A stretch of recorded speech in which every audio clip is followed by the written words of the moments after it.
This is our OWC 2022 predictions stream special. Ignore whatever's going on around here. I don't know what these guys are doing, but yeah, we're doing the predictions as everybody has probably seen in the past. It's been me, Dio, Chillier with Azer and Bubbleman in the past. We're bringing in some new guys this year. We've got Dada and Doomsday joining in for the 2022 edition of this stream. Welcome, guys. How's it going? Good morning.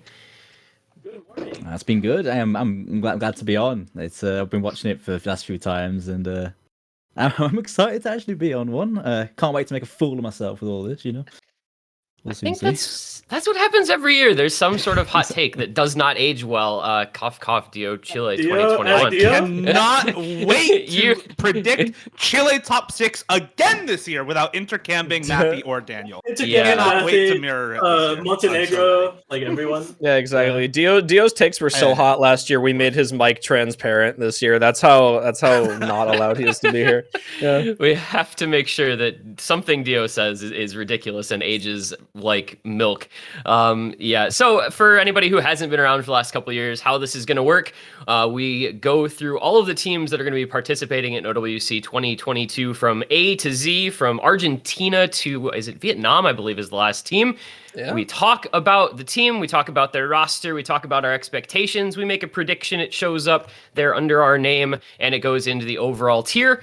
At the end, we go over and just do a little review and see how we did and make any changes that we feel might need to be made based on, kind of how the overall feeling was for all the teams.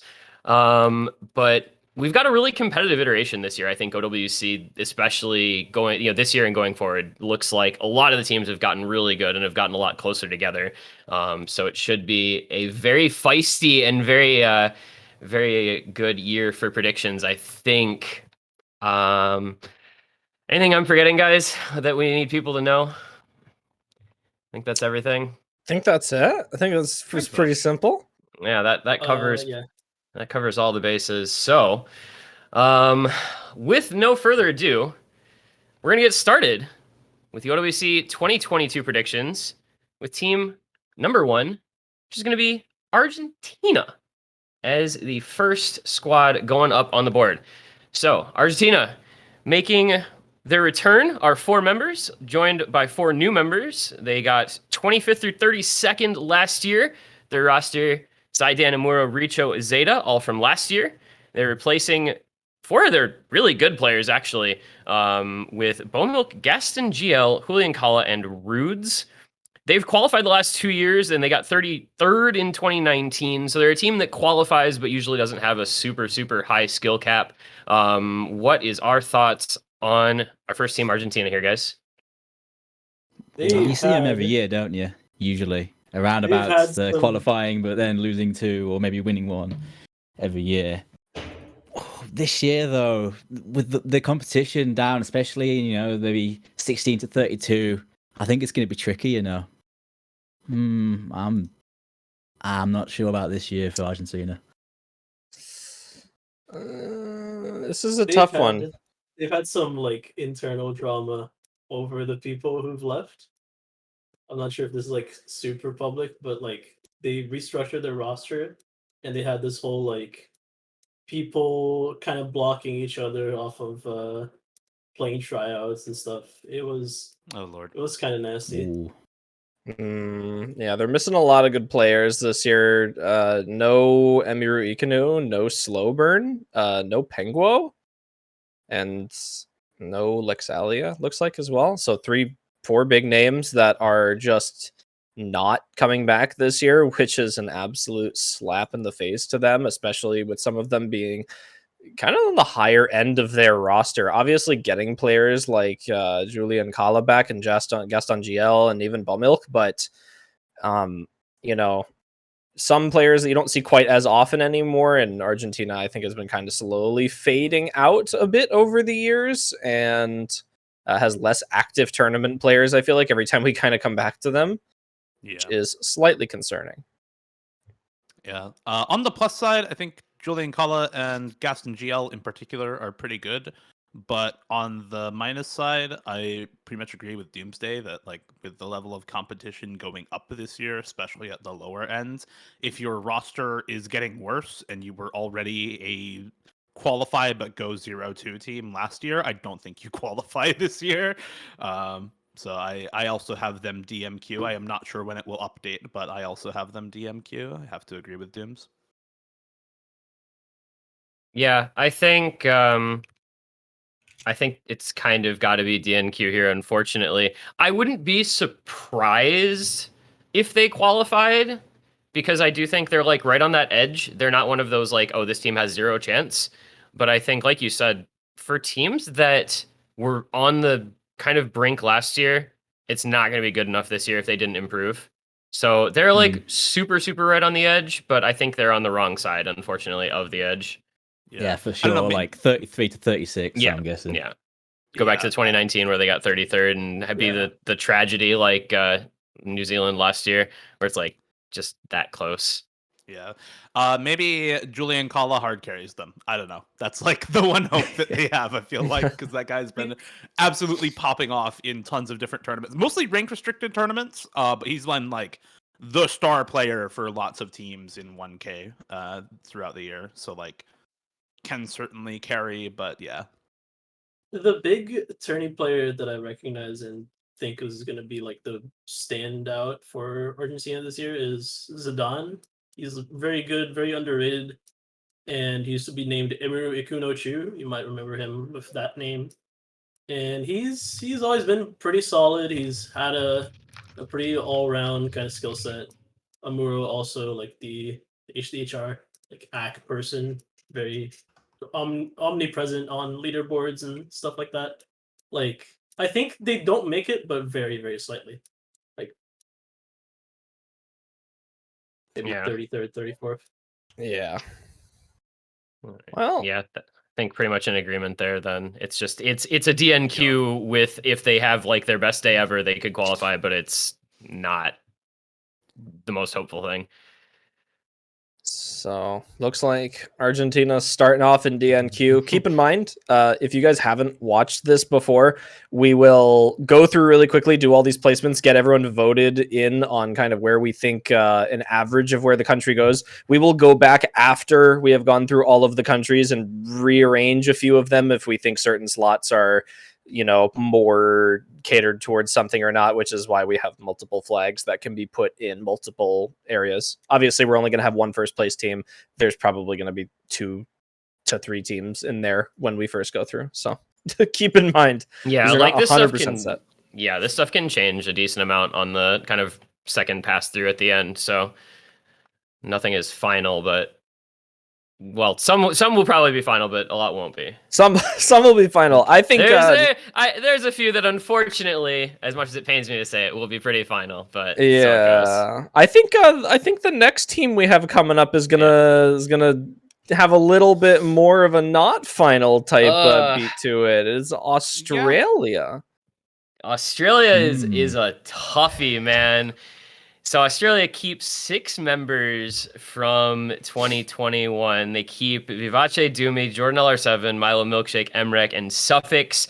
They replaced Machine and JTB with Arbusian and Mavs from that roster that got top 8 last year and top 6 the year before that, which was, again, a pretty similar roster. I feel like Australia is a team that gets discussed every year and nobody can ever figure out exactly how to place them because they have this history of being like a little hit or miss when it gets into the later stages. So this is an interesting one. I'm curious what people's takes are on Australia. Who wants to start? Who wants to start? I have a quick one. I have a quick one. I'll go. I think their team overall got worse and the competition is higher. So I like, as much as I love Arbusian, old friend of mine from like way back when I first started staffing tournaments, and as much as Mavs is really cool to see as a caster also there, I think their team got like markedly worse from Machine JTB to Arbusian Mavs, and the competition is harder. So I'm gonna go with a slightly lower placement than probably other people might, and say 13th, 16th for this team. Ooh. Because I think the competition again is like very good this year, and higher end teams are also getting better. So if your team gets worse, then you just are like, you're gonna have a really, really hard time. I think that's a fair assumption. I think the way that I kind of look at Australia this year, and by no means do I think you are incorrect in saying that Arbusian Mavs is not as strong of a pair as Machine and JTB would have been. That's just fact.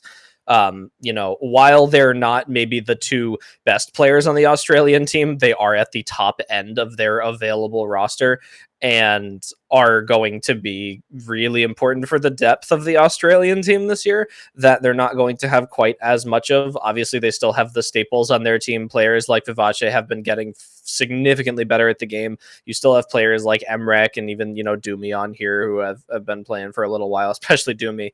I think that after their placement of 7th to 8th last year, they got a little worse than 2020, which was their 5th to 6th place placement. And the fact that, like you said, I think they are going up against more strenuous competition this year compared to previous years. I also think most other rosters have gone down a little bit too. Like, I don't think they're the only roster to kind of take a bit of a hit this year. So I'm gonna stick them at 9th to 12th. I think they're going to do a little better than that. I agree. I'm thinking 9 to 12 as well. They're still very, very strong. Sure, they have lost a bit of the high end and a bit of consistency here and there, but Arbusian has been a really strong player this year, especially in rank restricted stuff and a lot of team tournaments. I've played with him in a couple tournaments, and he's been pretty strong. So I think he is a good addition, and he'll definitely contribute. Although the points that people have made, I do agree with. But I still think 9 to 12, they're going to be just fine. I think. The question is, once they start reaching those sort of high-end matchups, how do they match up 4v4? But I think before then, it's they're going to be fine, I think. So, yeah, 9 to 12, I think it's a good shout. I think, I do agree with Chillier in the sense that I think a lot of the good teams have gotten, a lot of key pieces nerfed somewhat. I think the overall skill level of a lot of the top teams is slightly lower. I also think that this team is the most qualifier dependent team in the next 10 teams. Yeah. If they get a good bracket, they will stay, and they can even get 5th to 6th, maybe even a top 4 finish. But if they get a bad bracket, they face some tough teams early on. The difference for Emrek or Milo to really put their skill cap to good use is not gonna make too much of a difference. So I don't know. I think they're a really solid roster. I'm gonna put them at the 7th to 8th range just to be a little bit more optimistic. But then again, it is Australia. It's one of those teams that we always have these sorts of bouts with. It's never be too optimistic about Australia because they end up there'll be some random match that they'll lose and it doesn't end up going as well as you'd like it to. But it's so dependent on whether they can get to a stage where Emret can actually carry, because with it being 4v4, I mean, that doesn't really happen until pretty late on. I don't know how hard the pools are going to get when. I mean, the qualifier pool is actually insane, it feels like, but I'm assuming it's going to be a pretty big step back. I'm just assuming it's going to be a pretty big step back in R32, R16. Yeah, which makes it a little harder for them. Yeah, because I feel like if it's anything like the same sort of scaling as we got last year, generally the one-player hard carries don't really happen until semi-finals at the earliest, oftentimes. So you have to get pretty far to really bring Emrek into the game in that sense, I think. It depends on how the pools work out this year, right? Yeah, and they'd have to get such a good bracket too. They have to avoid running into maybe 4 or 5 different teams that can beat them in the first 3 rounds in order to get to winners semis, which also means they have to do really well in qualifiers. Yeah, they've got to get the bracket that Canada got 2 years ago, where it was the first 3 rounds were just why is Canada playing these teams? I feel like I will remind y'all, last year Emrek did not show up to the qualifiers. He overslept the qualifiers for Australia, right? So So I'm just saying, if they're qualifiers dependent, then very fair. 13th, 16th looking pretty solid right here. I think I think they're a 9th through 12th level team personally. All right. I think they're better than 16th, but I don't know that they. I think like top 8 is possible but difficult, and top 12 should be pretty like feasible. Yeah, I generally agree. I think they have a tendency to underperform, and I haven't seen a lot out of like some of their key members through the year in tournaments. Like Vivace and Jordan have been notably absent from a lot of the like larger tournaments through the year, so I just don't know like how super in practice they are compared to some of the other teams. That's why I have them a little bit lower, but I could see them getting up to 9th, 12th, 7th, 8th just fine. Yeah, so a little apprehensive about Australia this year, but it looks like the general consensus is that 9th to 12th place spot with the offsetting votes on Dada and Dio there. So Australia not quite squeaking out top 8 just yet this year, despite the fact that they may have done so in the 2 years prior. So a little uphill battle for Australia this year we're looking for. Mm-hmm. Maybe. But, I mean, they could definitely push on further, though, because they have really good players. It's just going off of what we've seen and what usually happens. But, of course, they have the potential. But that's just what I'm thinking, really. Yeah, a lot of potential on some of these rosters. Another roster with, I think, potential that we've seen in multiple years past is going to be next up, not related to Australia whatsoever, is Austria is going to be our next team. Yeah, don't mess up those two names. Austria, from Australia to Austria. Austria is another one of those like perennial 25th through 32nd teams. That was their result in 2021 and 2020. A bunch of new names this year. They're one of those teams that really reset a lot from last year. And like two of the big names in Fedorgus and Tomadoy are both gone. They kept Nekoyase, Alparabel, and Sparkse, but they bring in 5 new members from the 25th through 32nd from last year. Akuma no Tenshi, GD Cloud, Kitsumiya, Lear Taste 21, and Z9A. I'm going to be the first to say that I genuinely am not familiar with most of the players on this team. I don't know if or which community tournaments they may participate in, but these are guys that I don't know what to say about all that much personally, so hopefully you guys can have some good input here. I'm familiar with Sparkse and Nekoyase since they've played previously, and they are pretty high-ranked players. They've been around a while. But yeah, lots of new names that are new to me as well. So, but looking into it, it seems though like they've lost a couple of their core players. Of course, you know, Fedorgus, ever present. Normally, they're linchpin in many OWCs, right, on particular maps. So useful. Not having him really hurts, I think. So they've kept some of their core, but it's a bit of a wild card with these new players. Can't really say much. And with the competition, again, down the lower seeds, it's a case of, do they have what it takes to beat some of these teams? You know, we've already had Argentina not make it through. Did they beat Argentina? It's like...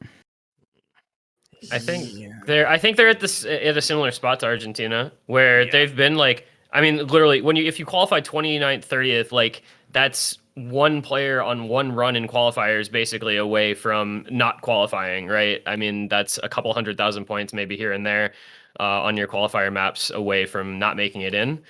And again, it's the same sort of thing. The bottom end teams have gotten more competitive this year, and if you didn't improve, if you're not going forward, you're kind of going backward. Yeah. I will also say that like Farmus Nuharu on top of Goose Fedora Tomadoy going away, this is just, I think, a complete rebuild year for Austria. I don't think that, like, I find it very hard to have faith in players that none of us are really familiar with going into what is probably their first OWC in a year where the bottom end teams got more competitive. I think that this team probably qualifies lower than Argentina and is also in the DNQ slot. I think, you know, and it was mentioned earlier, and it's a good point with qualifiers, losing some of those big name players on Austria is going to do more damage for them. If we kind of go back to the comments about them being in a similar spot to a team like Argentina, where you're in that, 25th to 32nd through qualifiers type placing. If you look at qualifiers team averages over the years, it's almost like this bell curve where if you go to the bottom kind of 8 teams out of qualifiers, the average scores in like distribution between them are much more spaced apart. They get a little bit denser in the middle, and then they space out again when you get to the top 8 teams. So for a team like Austria to lose a standout set of players like Farmist or Goose Fedora, Nuharu, Tomodoy, most of those names, you're losing a lot of that ability to give yourself that big score gap on certain maps that is making the difference in those kind of lower seeded qualifier spots there. And when that's the difference between, in these bottom 8 seeds, when an FC on a map is the difference between 30th place and 38th place because of how spaced these are versus maybe 100k average, it's a bigger deal for a team like them. And we've seen teams go through rebuilding stages to pretty severe extents over the years. And Austria is really kind of not coming up short of that massive rebuilding stage this year with the teams that we're seeing. And, being a team that barely pushed qualifiers before to get into the tournament at 30th, actually even lower than a team like Argentina at 29th, losing their best player arguably is not doing them any favors. And I think that they'll have a hard time qualifying this year. I don't see no Tepi. I don't see no Fedora Goose. I don't see no. Tepi is always Yeah. All the big names, the big Austrian names that made them like legitimate early stage contender, just kind of disappeared. Obviously, like you got the new blood. That's always nice to get the fresh people some experience, but I don't think this is the year for them to qualify again. And I will be agreeing with all of you. Well, unfortunate scenario for Austria. I think every country has to go through it at one point or another. Maybe not to this extent, unfortunately, but. Hey man, with Fours not pooling, I'm still waiting for that OWC return 1 year. I'm holding What rank on, is man. True? What rank is he these days? He should should be be around my at rank, least I think. 5k, right? He is. Yeah. He's unranked because he got taken out when in the recent rework. So D doesn't have a ranker rank on the side. fours. D ranker fours. 0. actually rank 0. Unfortunate. Yeah. Wow, he's the best player in the game. He and a couple other 1,000 people. Yeah, he and a lot of people. right now. Listen, Everyone man. is If first. listen, Everyone's a winner. if there can be multiple number 1 BWS players, why can't there be multiple number 0 players? I'm True. just saying. All right. Oh, jokes aside, best of luck to Austria and their rebuilding years. We'll move on to another team who, the first of the scenario we've seen, we actually have 3 of these this year, is going to be Belarus. Their first time making an appearance in OWC with no previous team before. Ooh, Yeah, this I is- love new teams, man. This is so cool. Yeah, it's always nice to see new teams. Unfortunately, with them being a new team, it also means that it's a bunch of players that are a little less well known. So, I know Cortez are. I know Cortez are. Yeah, are. I know I Cortez know two are, guys and that's here. kind of it. Yeah. I know Cortez R and I know Timazi Pro because he's not there you going up. That's Oh, no. that's the extent. Yeah, first OWC for Belarus. Congrats on getting a team together for the first time. Good luck in their run. I think most of us are probably going to be in agreement on this one also, that this is probably a team that doesn't qualify, but just with like very many players who have never been in OWC before. Actually, none of them have been in OWC before, right? And very little open rank tournament experience for most of these players also. Yeah, so they do have a couple of players that have been around, but I mean, even a few players you might have expected in a Belarusian team aren't here, which, like I say, I'm not sure about qualification, but they do have a couple of players that could be handy, but as a team, it's going to be a struggle, right? You think? Yeah. Unfortunately.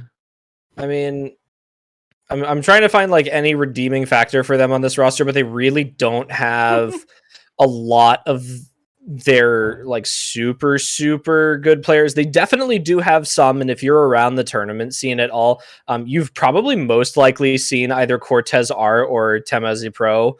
They have, kind of tried their hand in tournaments before, but for the kind of country of itself, they're missing a lot of their top tier players as well. And I mean, I'm even looking at it right now. Their number one ranked player in the country is top 100 in the world in Sawitar here. So you are missing maybe some top end skill cap, which didn't come out for the tournament this year. And a few other players that maybe could have given them a better shot to qualify for the tournament this year. So, while they are a new team, and I think that they maybe have a good future in this tournament because there are a lot of like decent Belarusian players that could give them an advantage in future years. Generally, the first year to come out for the tournament is not that one, and I think they will also have a hard time qualifying. Yep. I think it's just pretty easy consensus on this one, unfortunately. Like, good to see them get a team together, but they don't really have the star power to get through, especially with how hard the qualifiers pool is this year. So, yeah, so it goes. The top end carry is very important in qualifiers for the lower seeded teams. So you need at least one of them, and maybe they'll prove us wrong. And I would be very much excited to see them prove us wrong. Next up, a team with half of their roster changing this year. A team you've seen before multiple years. It's Belgium. They're back. I love Belgium, man. Honori, Five Yoshi, iBlue, Mirsu. Like, they've got pretty solid players on this roster. Unfortunately, they've been a team that hasn't been able to qualify the last couple of years. And they do have 4 new players that I think might be able to get them that step up. I think this is maybe one of those kind of lower ranked and previously not as successful teams that maybe got a bit better. I feel like we're gonna have a lot of teams that are right on the edge this year, and this is another one of them.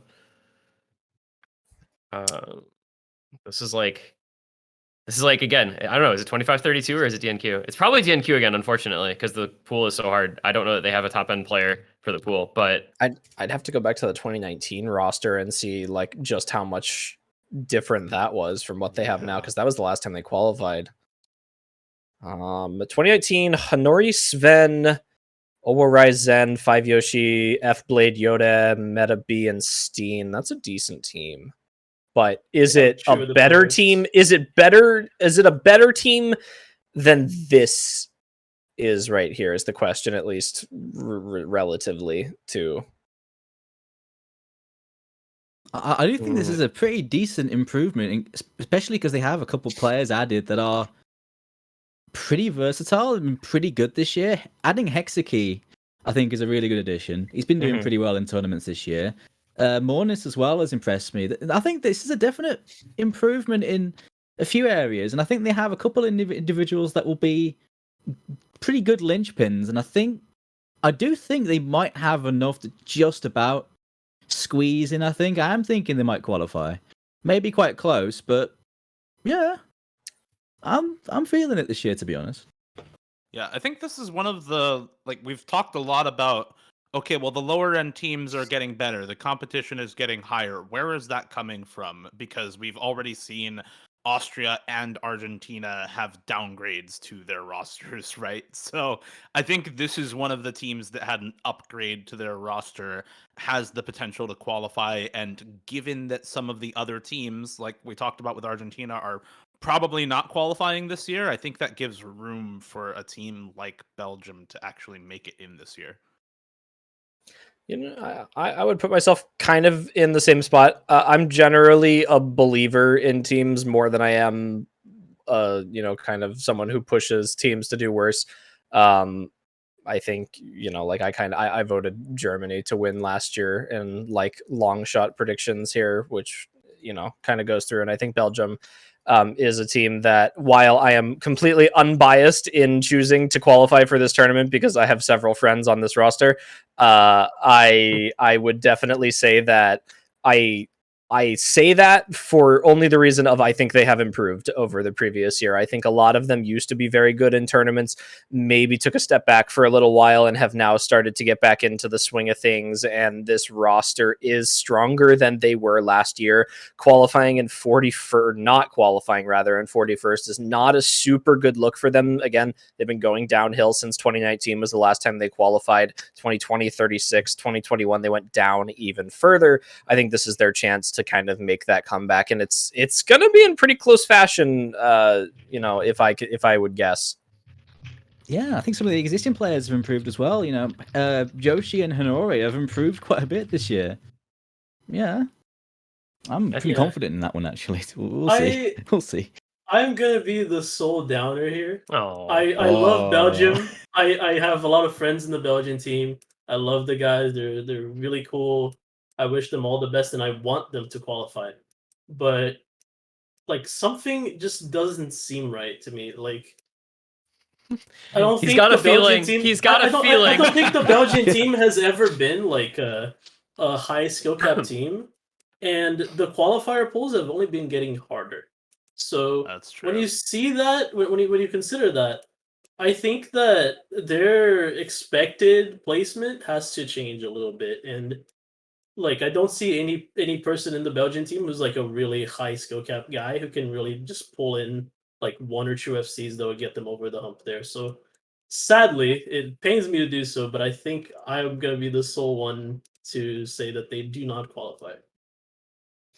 All right, we'll have our one objector here, and then we will have, I think, most of everyone in kind of a similar, thought pool, though this is a team that either qualifies in a low spot or doesn't qualify. So Belgium, we'll stick them in 25th or 32nd right now. They are our kind of first of that bottom side of qualifying teams, and we will we'll see if they can make something happen. I don't know. We'll see. Next up is going to be Bulgaria, another roster which we have not seen since. Now this is a different one. We have not seen them since 2013. Ooh. Yeah, they were last in 2013. Didn't get through groups, went 0-3. That was back in the era of group stages. Went 0-3 in groups, didn't qualify. First time they've had a team since then. And unfortunately, this is one that I don't think we need to spend a whole lot of time on because they have Flandin, they have Ted, and they have not much else. And I just don't see a world where they qualify. Like I don't know that it's possible. Yep. Yeah, pretty much. I mean, like I said, they are going to be one of the higher ones, I think, that don't qualify. But yeah, I'm not sure about top 32 here. Yeah, same thing basically. It's new, not a whole lot of standout players on here, not even on the top end. There's really, kind of hard to find a redeeming factor of this team that would get them to qualify. So probably not their year, maybe future years. Cool that they have a roster again, though. First time since 2013. Oh yeah. First time it's since great to see. 2013. Cool to see London back playing a couple of more high-profile tournaments. Good to see Ted again. I know him for organizing more than I do playing, but also very cool to see them here. But they don't feel like qualifying, like a qualifying team.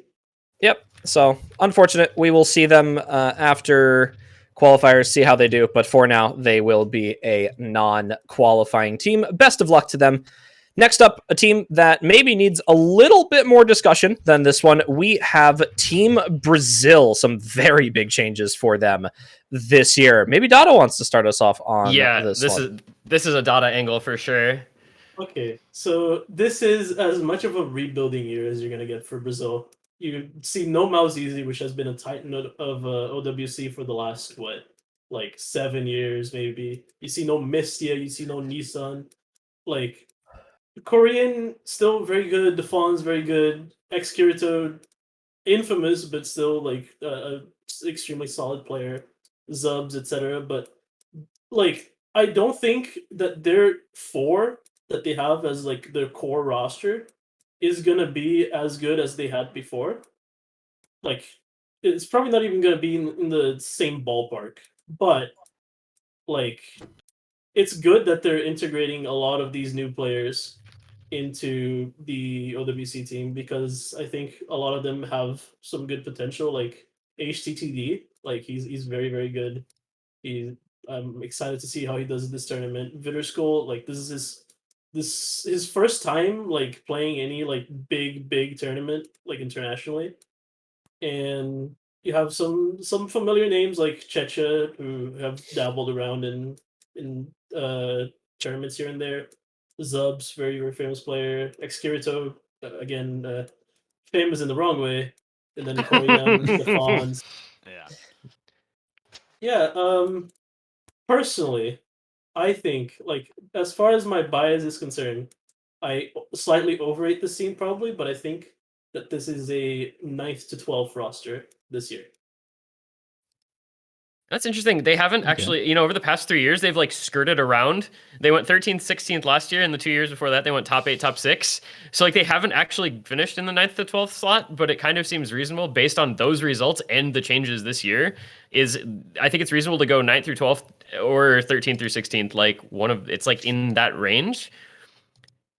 Given that they got 13th through 16th last year, though, and it feels like their team pretty much got worse, I feel like that same spot is like almost an overachieving result, but I think it's possible.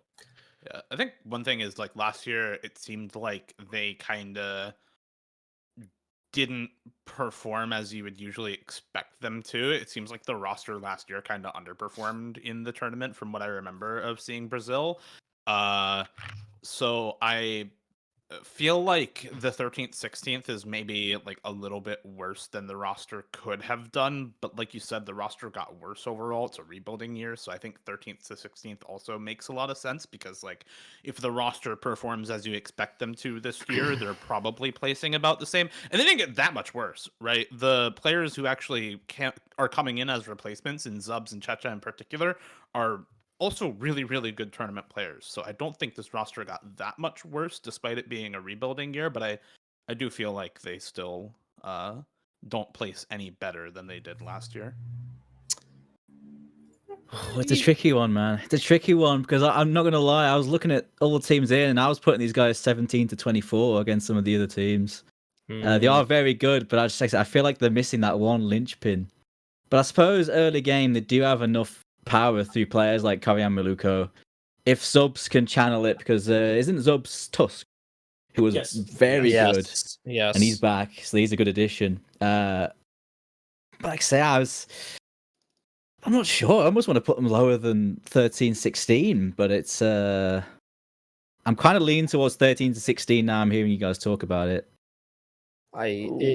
I think I will also stick the 13 to 16th. I think that while this roster on paper, in terms of names, looks like they got worse because you're obviously losing players like Mausizi, Mistia, who are massive players on the Brazilian team. They have been for a very long time now. You are gaining players who at a qualifier's level will perform to pretty much the exact same level as what Mausizi, Mistia would have done.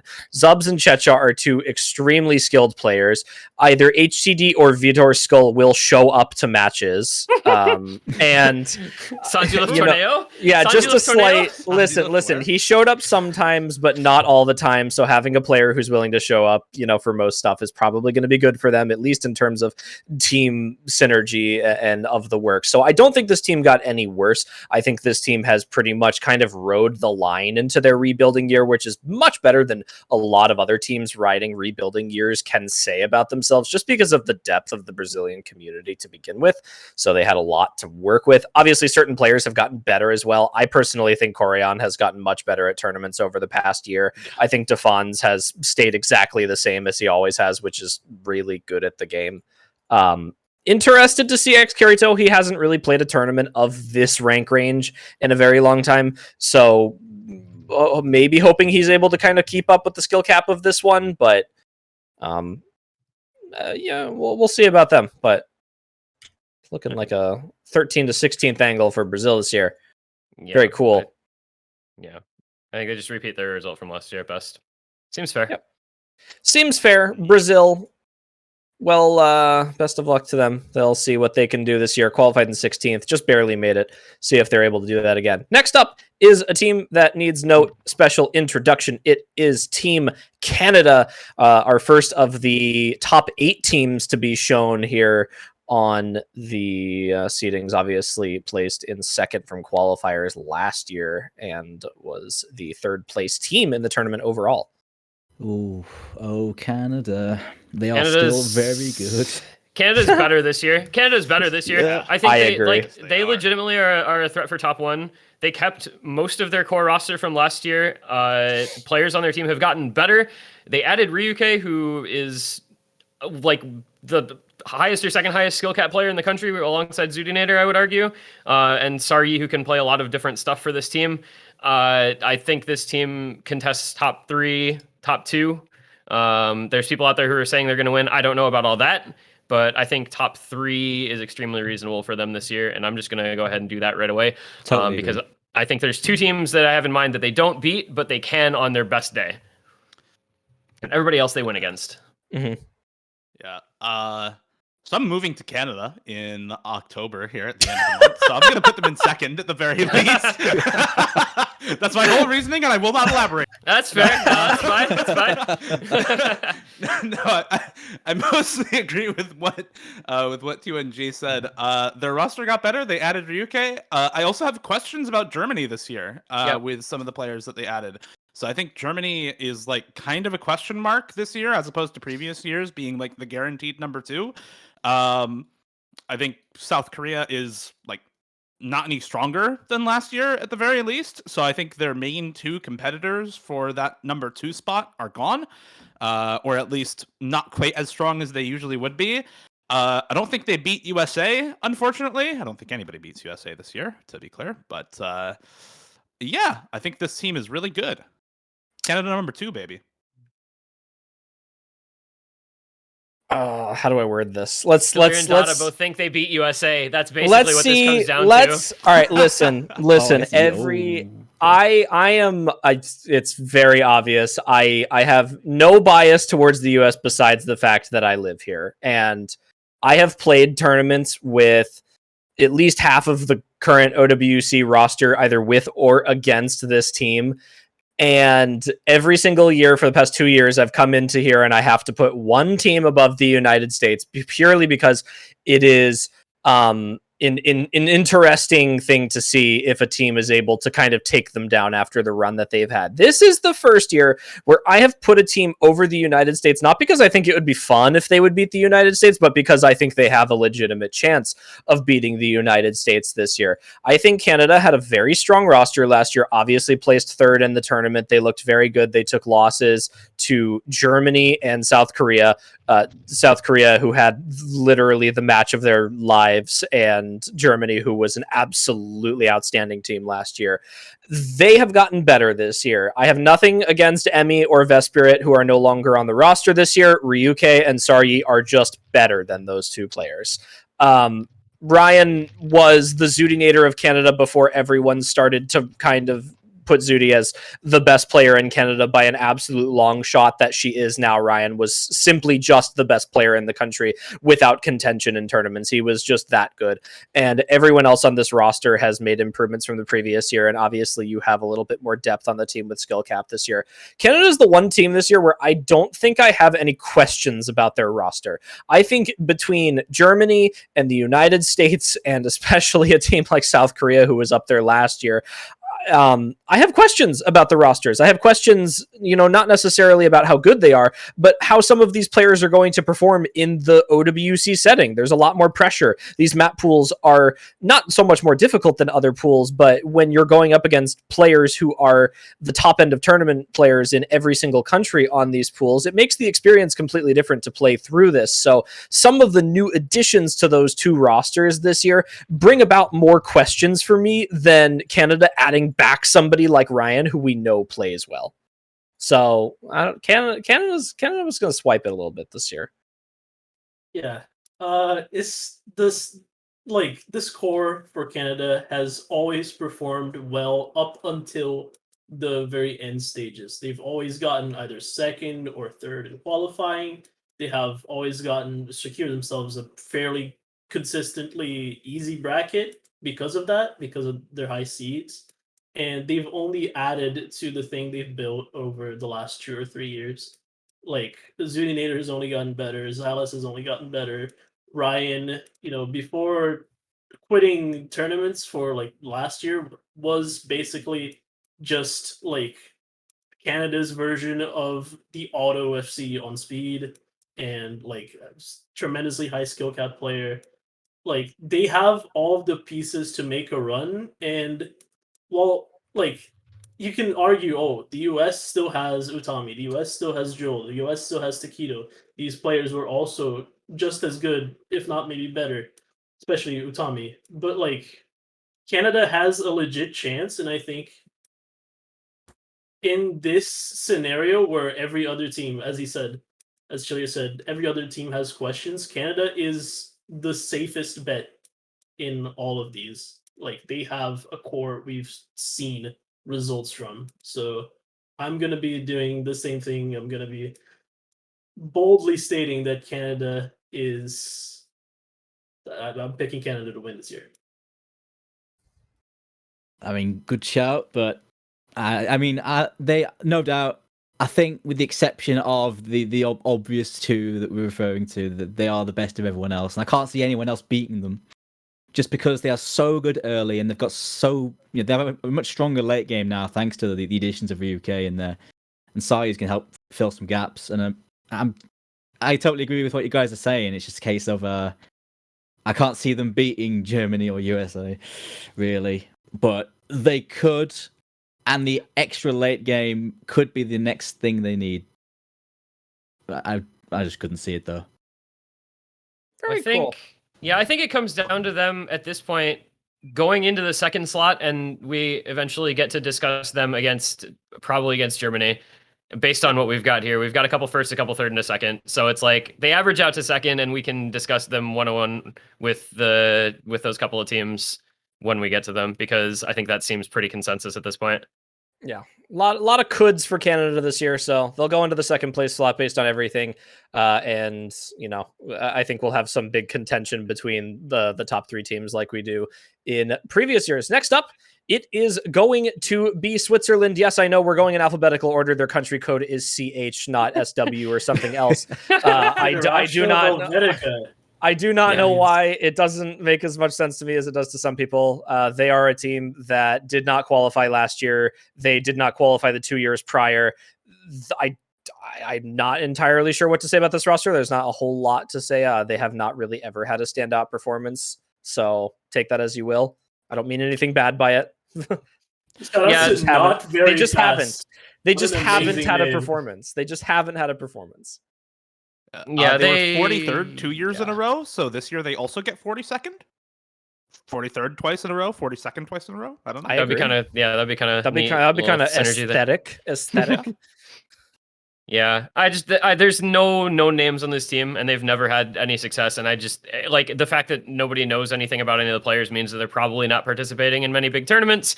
They're probably not getting that big open rank experience, and they probably don't have the skill cap to do what you'd need to get into top 32 in OWC, unfortunately.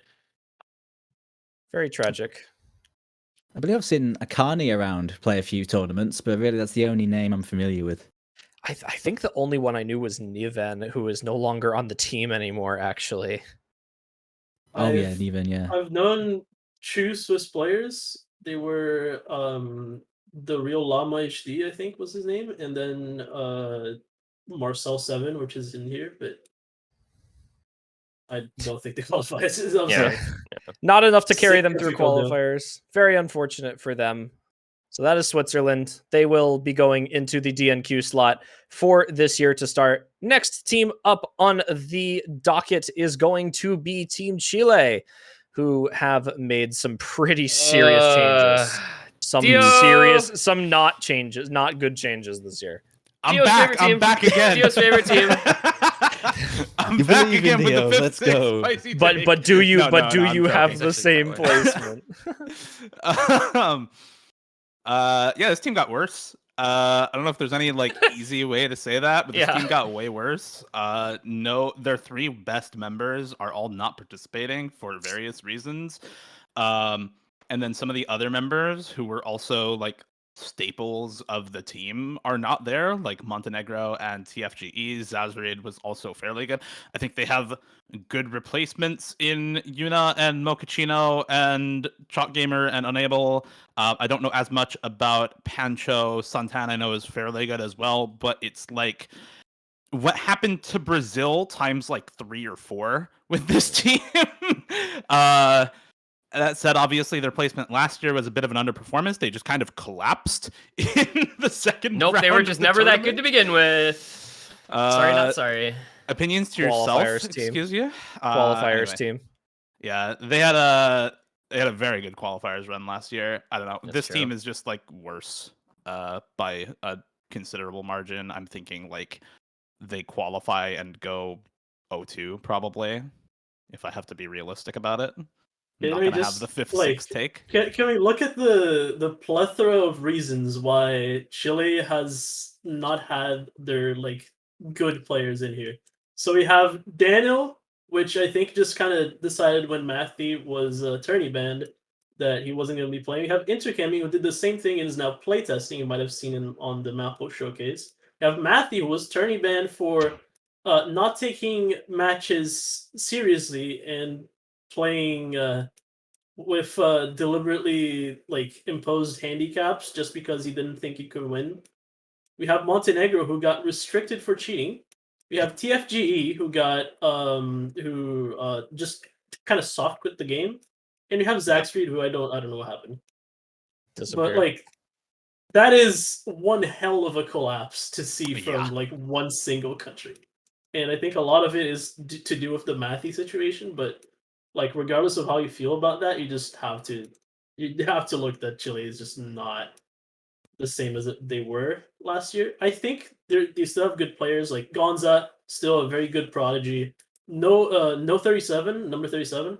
He's a phenomenal hidden player and not much else, but he's a very, very good hidden player. He's actually like one of the best hidden players I've ever seen play in 4-digit and in a couple of other tournaments. So I still think they will go 25th to 32nd, but I think they could potentially get a win here too. Yeah, this is like a 4-digit World Cup team, right? Like this is like a very good 4-digit World Cup team and a not very good OWC team. So yeah, this is going to be like a very skill capped, low kind of top ceiling type team this year.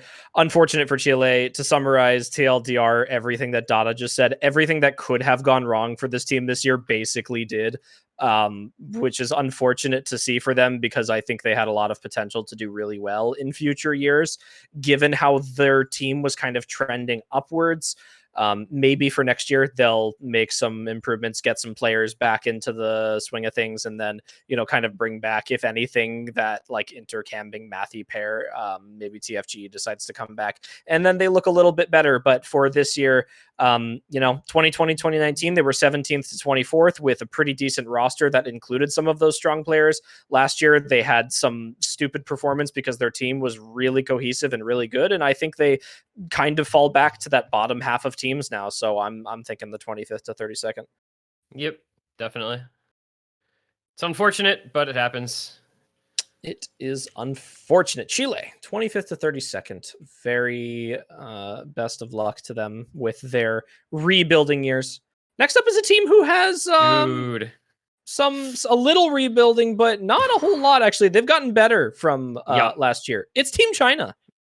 Man. This China team is a threat, like unironically, dude. The trio of lols, which is David, Kurumi, and Milk Tea, and they get Crystal back. Their forecourt is insane, and then they add Joseph Joestar, My Angel Anzu, and CRZ Maki, and then of course we get Pinkheart, who I didn't even know played tournaments, but I guess plays tournaments. I'm gonna go out on the like crazy limb here and say that if this team performs as well as they're capable of, they can get top 8. But because I don't think they're better than Australia, it feels like they have to go into 9 through 12. Because I think those two teams are on a super similar tier, just based on the rosters overall. This team is super good, especially early game. I guess the questions would be about how they do once you get to harder pools, but honestly, this is a scary team on early pools. I think I don't know if I'm being a bit ambitious here, but I almost think on a run 5 to 6 on early pools Wow. with Crystal added to their team. Milk Tea. Those Lolos have been going off in tournaments. The 3WC performance, right? They really went off. They're such a good team, especially early on. I think they'll fall off a cliff once you get to the harder pools. But I'm feeling this honestly until you get to like semis. Yeah, I have to agree. I think even through semis, they're still going to be very, very good. I think Kurumi and David are still the same rank, but are just getting better at the game anyway. And Milk Tea and Crystal are two of the best tournament players around. I don't think they're like your S tier Utami level carries, but I think they are extremely, extremely good and consistent enough at putting up high scores, even on things they're not particularly good at, which is something that's kind of underrated. That I think that they can probably win one losers bracket matchup in the semifinals weekend. I don't think they win both of them, because I think there are teams that I would put top 6 that are just straight up better than this roster in basically every way. But I think they're better than almost every other team that's around. I think that for the China team this year, they placed in 9th through 12th in 2020 with an objectively worse roster than they have now. Teams have gotten better, therefore the China roster had to get better as well. It took a little while. They placed 20th in qualifiers last year, which was actually pretty low for them. But I think they're going to make a bit of a comeback. They've got a ridiculous roster. They've got some very consistent players. Kurumi has become so shockingly good at the game every single time I see him play that I am astounded that he's not half my rank. And this is just going to be such a good roster with Milk Tea continuing to perform, Crystal coming back to the roster. China is going to pretty much cut their placement in half this year. I think they go top 8 again with that 7th to 8th place. Okay, so I know where the polls get hard, and that's why I'm gonna disagree with Doomsday, because I think the polls get hard slightly earlier than they would need the polls to stay easy for. 5th to 6th I think is way too much, but I do agree that 7th to 8th is a very realistic outcome. They just have all of these pieces. They feel like a lot of, ironically, the Hong Kong teams of old, where they just have all these 3 digits that are potentially underrated by the average player, but are absolute monsters in tournaments. They have a couple of unknowns that they kind of come out of nowhere, like Pink Heart or stuff like that. They have players who come out of potentially nowhere and fill in gaps and play way beyond what anybody was expecting. So yeah, 7th to 8th seems very reasonable. Oh man, just you wait. The believers are going to come out. I'm excited to see it. I'd be very excited to see that. Yeah. Oh man, This we'll figure looks out how we're going to go out casting these lols though. Yeah, put you just Doomsday call on them every China match. Just call them by their name that people knew them by. I mean, 233 is Milk Tea, 234 is Kurumi, 235 is David. Easy peasy, no problem. Just keep that stuff in mind and hope Twitch chat can do the same thing. I think it's highest ranked to lowest ranked from lowest number to highest. Yeah, it is. With BWS, yeah. I didn't realize that. So that's how people can remember, I guess. Yeah, they're pretty good. I think top 8. There we go. Good top 8 run for China this year. Yeah, and from top 8, we get to go to the bottom, unfortunately, with the next team. Yeah, it's which Colombia. Is Colombia. So they got last place last year, and they didn't make notable better. improvements. So I think they just I'm sorry, Colombia. I apologize, but I don't see it. Yeah. They have even fewer LMICs, therefore 53rd. Boom. True. The number of LMICs is directly proportional to their result in qualifiers. Yeah, exactly. Dio just gave negative placements to Colombia. The poor guys. If they had 8 LMICs, they would get first place, but because they only have one, sorry, they're at the bottom. Sucks to suck. Yeah. No, that's I just don't how make it the goes. rules, all right? I'm just letting you know how it is. Yeah, unfortunate. No Carlos Flo for Colombia this year. They're not really going to get much better with no notable improvements. The DNQ is imminent for Team Colombia this year. Sadly enough to say it, I think they are going to end up down there again. But I think in light of that, we move on to a team that I think will place potentially a little bit higher than that, of course, based on their performance last year. It is the Czech Republic, who qualified in 27th last year, making some, kind of decent switches, some linear changes. Yeah, they actually have some good players on this team, right? Like Pogger CZ is really good. Vilaz is very solid. LeBron James, I think, is pretty decent. That's what somebody can remind me of his old name. Is that Electro Void? LeBron James? I think it's Electro Void. I think it's Electro Void, yeah. Now, they did lose Bloodbursting, who has historically been one of their better performing players, but I think the remaining players are enough that they at least get through qualifiers. They may well go 0-2 in bracket, but I do think they get through qualifiers again. I think this is a pretty damn good team, honestly. I mean, the players that have existed in there from last year have improved quite a bit, and getting Electrovoid back in as well gives them a lot more high-end grunt. I think they are markedly better than they have been. One of the best Czech teams I think I've seen in OWC, honestly. It's just tricky where to place them, though, because then you got to take into account the rest of the teams. But I do think they'll take a win. I almost want to give them more. I was thinking 13 to 16, but I'm wondering if that's a bit ambitious. But I think they'll take a win. I think they'll take a win. Yes. I guess I could see that like losers round 1 win type of angle. Yes. Like and then they get 17th or 24th. A good low seed. Like a good, I guess, high seed. No, they're the high end of the high numbered seed. They're like a very good low tier team like that, and I'm pretty sure they will get a win. This is a very competent roster, and a lot of players coming back. Sadly, no Avenito. Avenito's traditionally been a very, very good player, but I think this is a very good Czech Republic roster, and we'll see them getting at least one win, hopefully. I have trouble giving them a win. I don't know. With Avenito and Bloodbursting gone, I know LeBron James is obviously the GOAT, right? But I don't think that he is. I don't think that their replacements are good enough to fill the gap. I think this is probably a team that still qualifies, but I'm gonna agree with T1G and go 25th, 32nd here. I have trouble seeing them win a match against a lot of the other teams that were putting into the qualifying pool, or that we probably will put into the qualifying pool here. I think I'm going to have to go with Dada on this one. I think I'm going 17th to 24th. They almost pushed it last year. I think that, while losing Avenado and Bloodbursting is not super good for them, I think players like Pogger CZ are absolutely terrifying this year compared to last year and will make that difference that the Czech Republic needs. I think Nitrom is still very good. Villazi is amazing. Mr. Nobody has been making improvements. And of course, gaining back Electrovoid, one of the better kind of Czech players, is going to make some difference for them. So I definitely don't think that they go down this year. I'm an optimist. I will put them kind of squeaking out those last 3 placements to push themselves up into 17th to 24th this year. Okay. Yeah, fair enough. So it's like a 17th to 24th? Yeah, I think. It's like a 1 win. It's like a 1 win. Very cool. Angle. So good job to Czech Republic for squeaking our votes out for a higher seed this year. Next up, we're going to go back to a little bit of debating this year. It's a team you all know. You all love them. It's Team Germany. They're back for vengeance. Okay. Oh, man.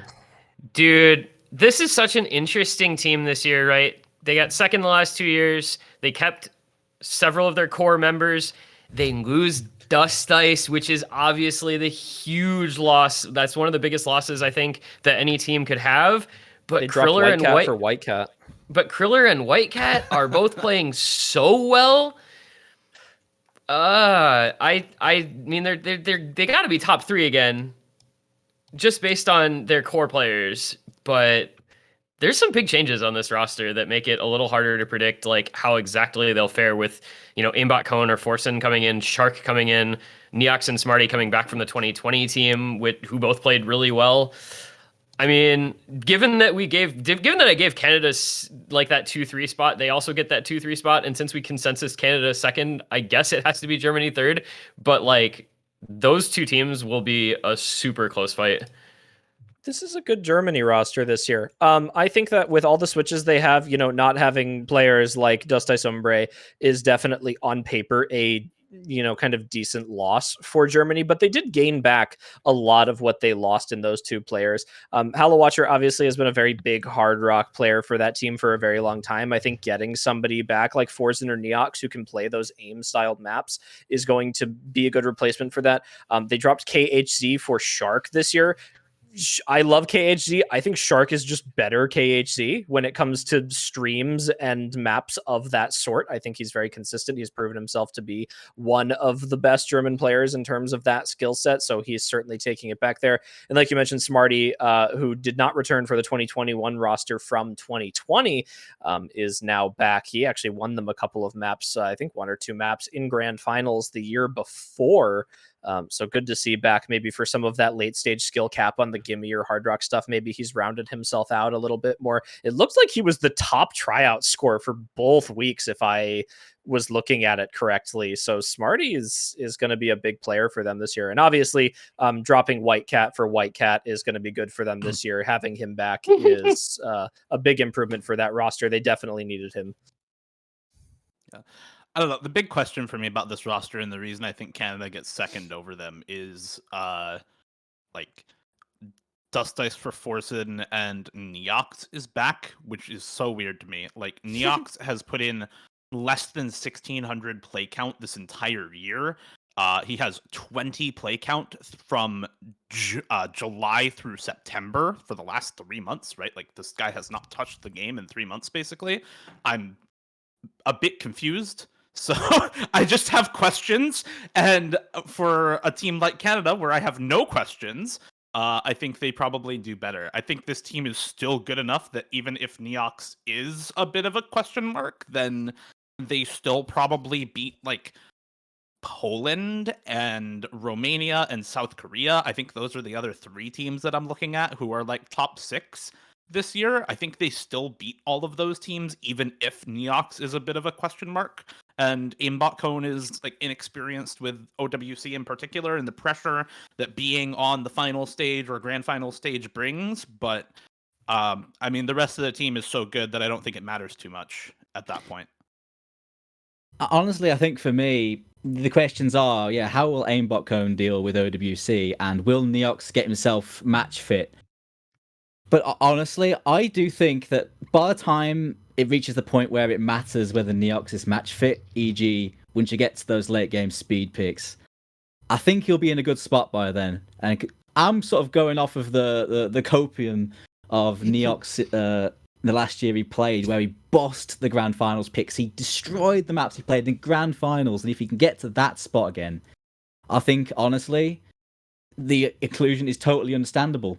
Even with all the players that didn't make it, if he gets to that point, it's completely justified. And I am putting it on that he will get there.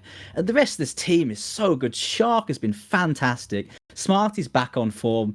Krilla and White Cat, obviously for the longest time, White Cat, he'd get to the grand finals, the second place curse, right? But he's broken that in Course Ace Open. And Krilla in that grand final was just immense. These players are so much better than what they were last year.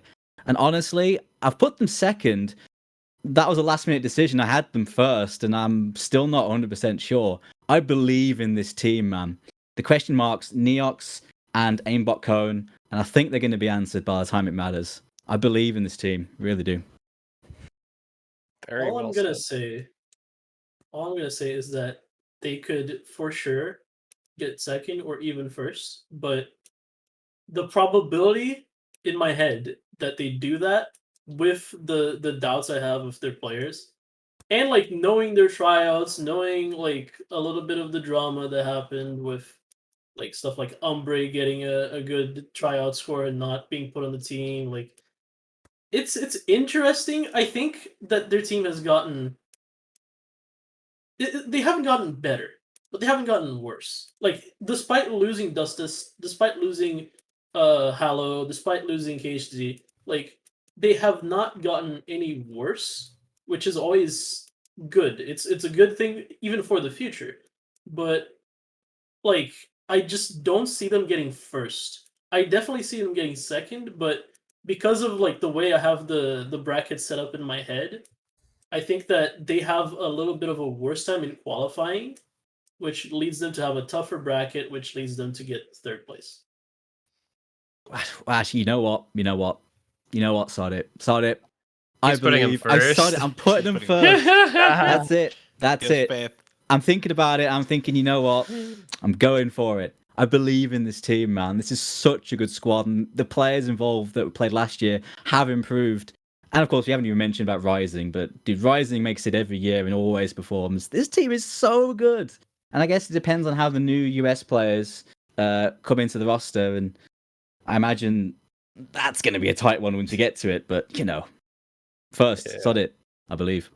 Dang. I'm going to keep them at second. I think that with the changes they've made and the roster they've had in previous years, this is a team that obviously I'm putting them second because I thought Canada would be first. But, you know, this is a team that I think will beat every other team at the top end besides one of them. And it's either going to be Canada or the United States. So I cannot see them placing lower than second. I think it's almost like Canada, US, Germany this year are all three teams that it's like, yeah, I want to put them all in second because one of them is going to win, and then like And one of them the has to other get two third. teams, yeah, like it's just hard to pick between them. So I think Germany's definitely the team that gets second this year. I think I have, you know, while I do have questions about their players in terms of their late stage ability, I also think that Kriller is just Faker and Whitecat is Kriller 2 now because Kriller has just taken that number 1 German spot from him.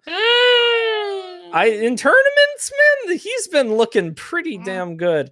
I that's what I'm thinking right now. Whitecat is still an outstanding tournament player, and by no means am I belittling what he has achieved this year, especially in stuff like Course Ace, but Kriller, the consistency shows so much.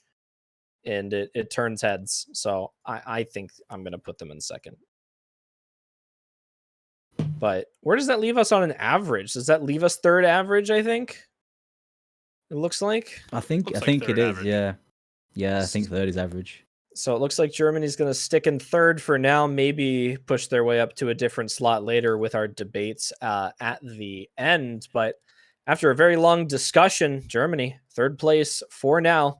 See what they're able to do. We're going to move on to a team a little bit more low-key this year, a team that I think very much less anticipation for is Team Denmark. Some very good players on this roster, however. Mm-hmm. And they were like right on the edge, right? Last year, 34th, 38th the year before that. Like, and they kept 5 of the same players and actually have 8 now. I think just with the players who are kept, as well as like Marco Pollo coming in and Mr. Toilet Player and Mahisuru as well. What a username that is. I think they qualify, and I think that's probably it. But I think they're good enough now to qualify.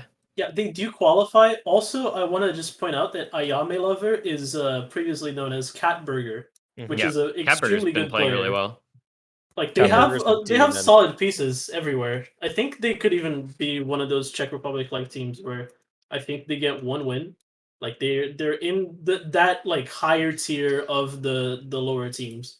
Mm-hmm. So Yeah, I personally, I'm agree. going to put them at 17th. Yeah, I agree. I think this team is as good as the Czech Republic. You mentioned the swaps, but like Catburger, Ayame Lover has gotten way better this year. The dude was, what was it, third in the COE 1v1 tournament this year? Or second? I can't remember exactly. Yeah, he was Third, third, yeah.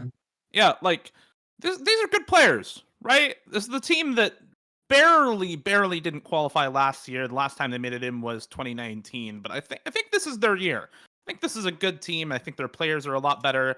They finally have an 8th, and Toilet Player is like actually fairly good at the game from what I've seen. Yet to be seen in tournaments, but I mean, fairly good at the potential is there. They have potential.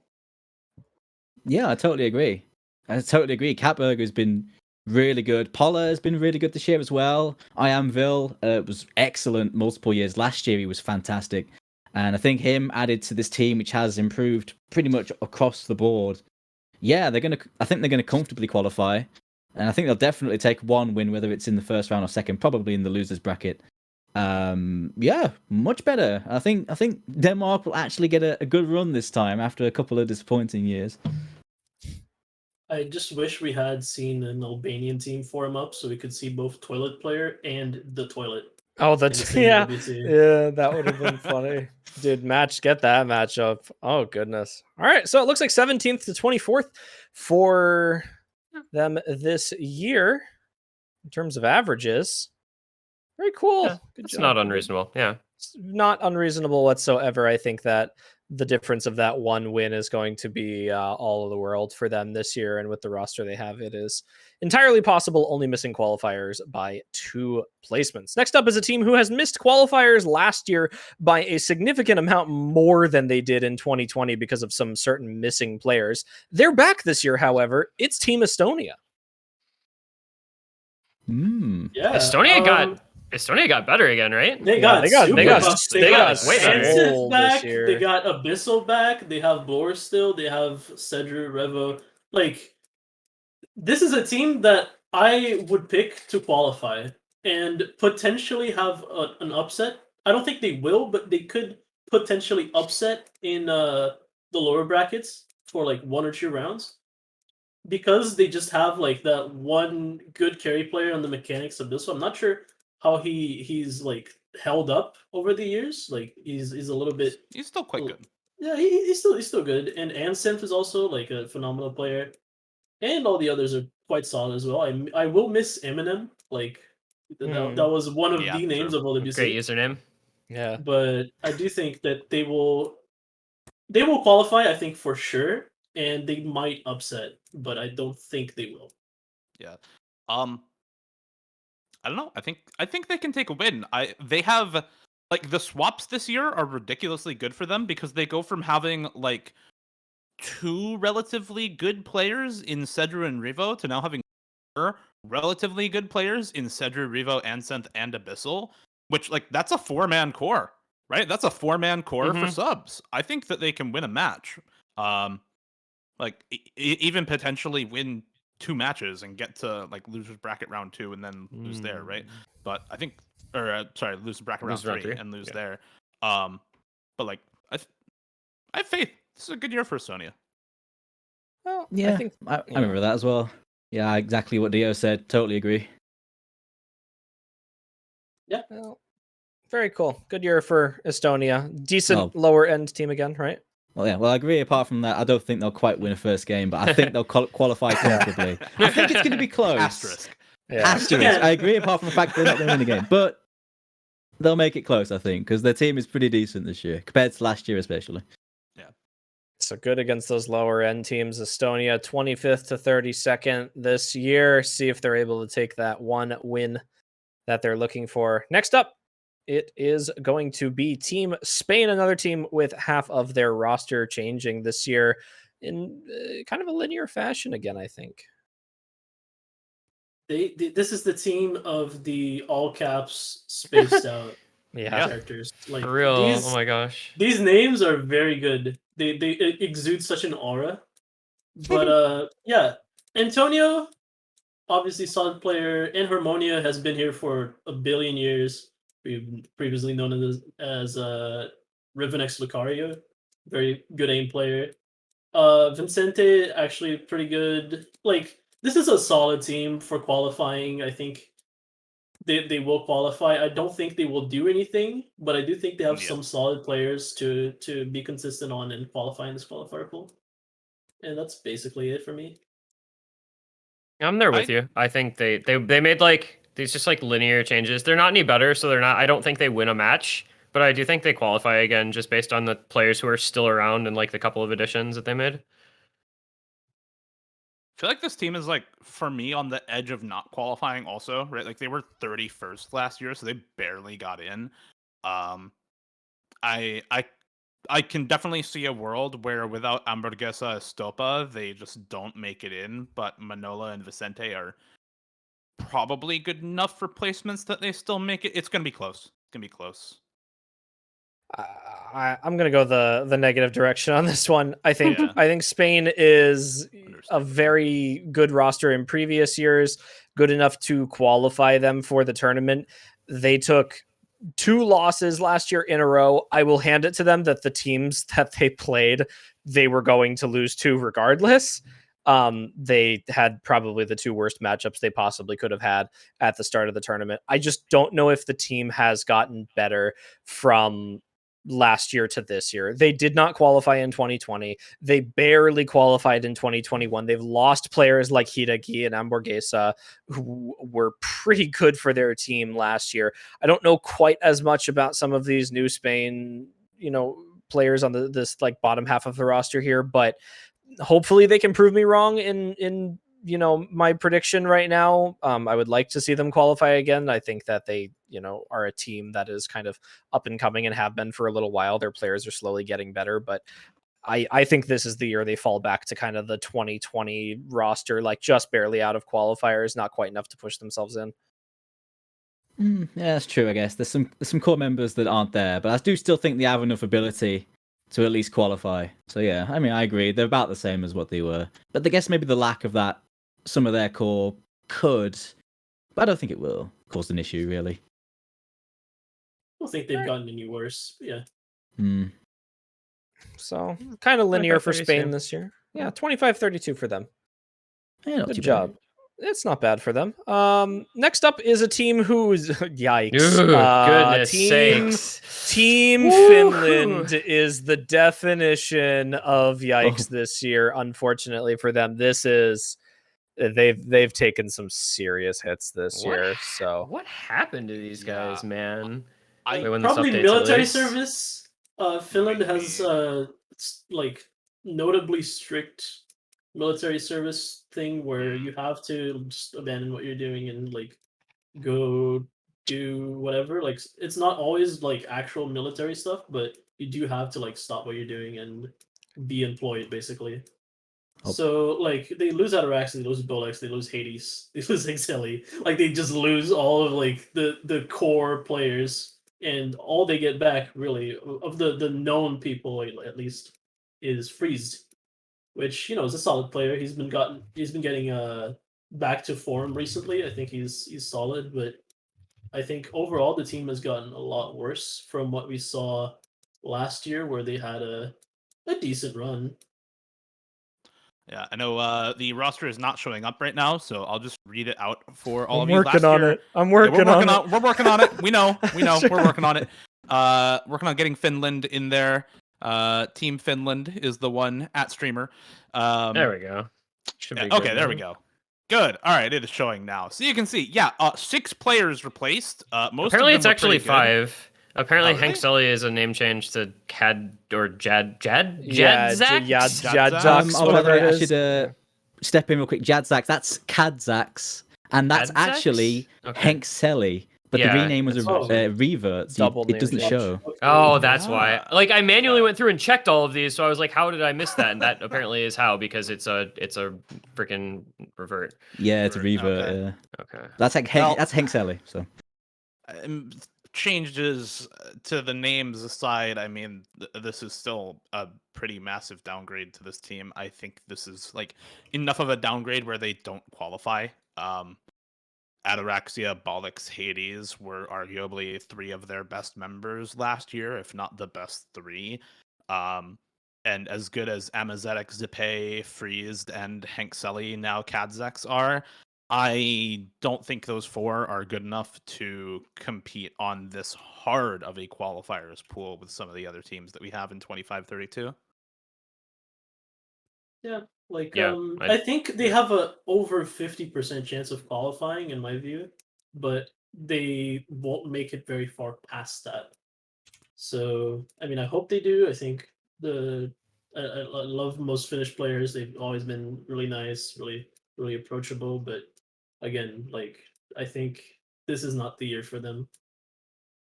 I mean, yeah, it is a downgrade, but I still think they're pretty decent. I mean, they've got Freezed back first of all, which last year the lack of Freeze last year, even though that last squad was very good, very underrated, they did miss him, and having Freezed back is actually a big boon in terms of that because he's a very good player, assuming he's still in good form.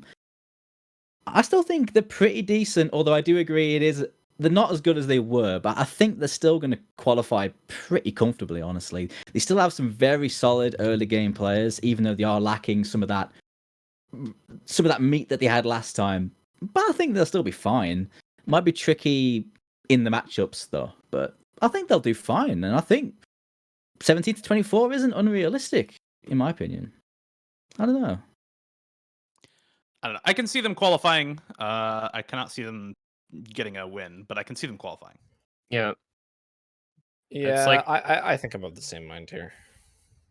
25-32, fair. All right. Very cool. All right, let's throw their flag on. We go to a Finland here. fun one.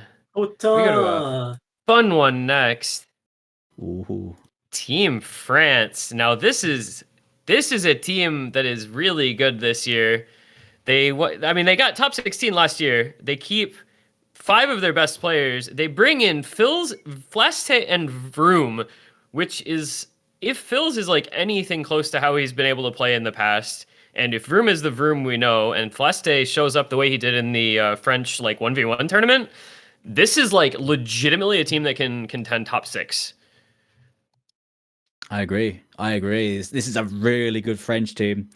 I mean, they've had a lot of good teams in the past. It's hard to say, but this is one of the strongest teams I've ever seen for sure from them. I mean, I guess obviously they're missing a couple of their really OG players. Obviously, the Poon's not playing anymore. No Nero. Nero hasn't. Well, Nero played multiple years in a row, right? One of the linchpins in terms of like, the old school grandpa player, but he's not in this time, sadly.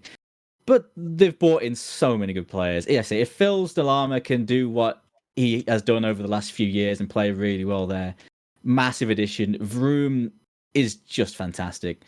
And Flaster is a really good upcoming player. And the rest of the team is so good. I agree, top 6 is possible. I am reluctant to put them there because of some of the other teams.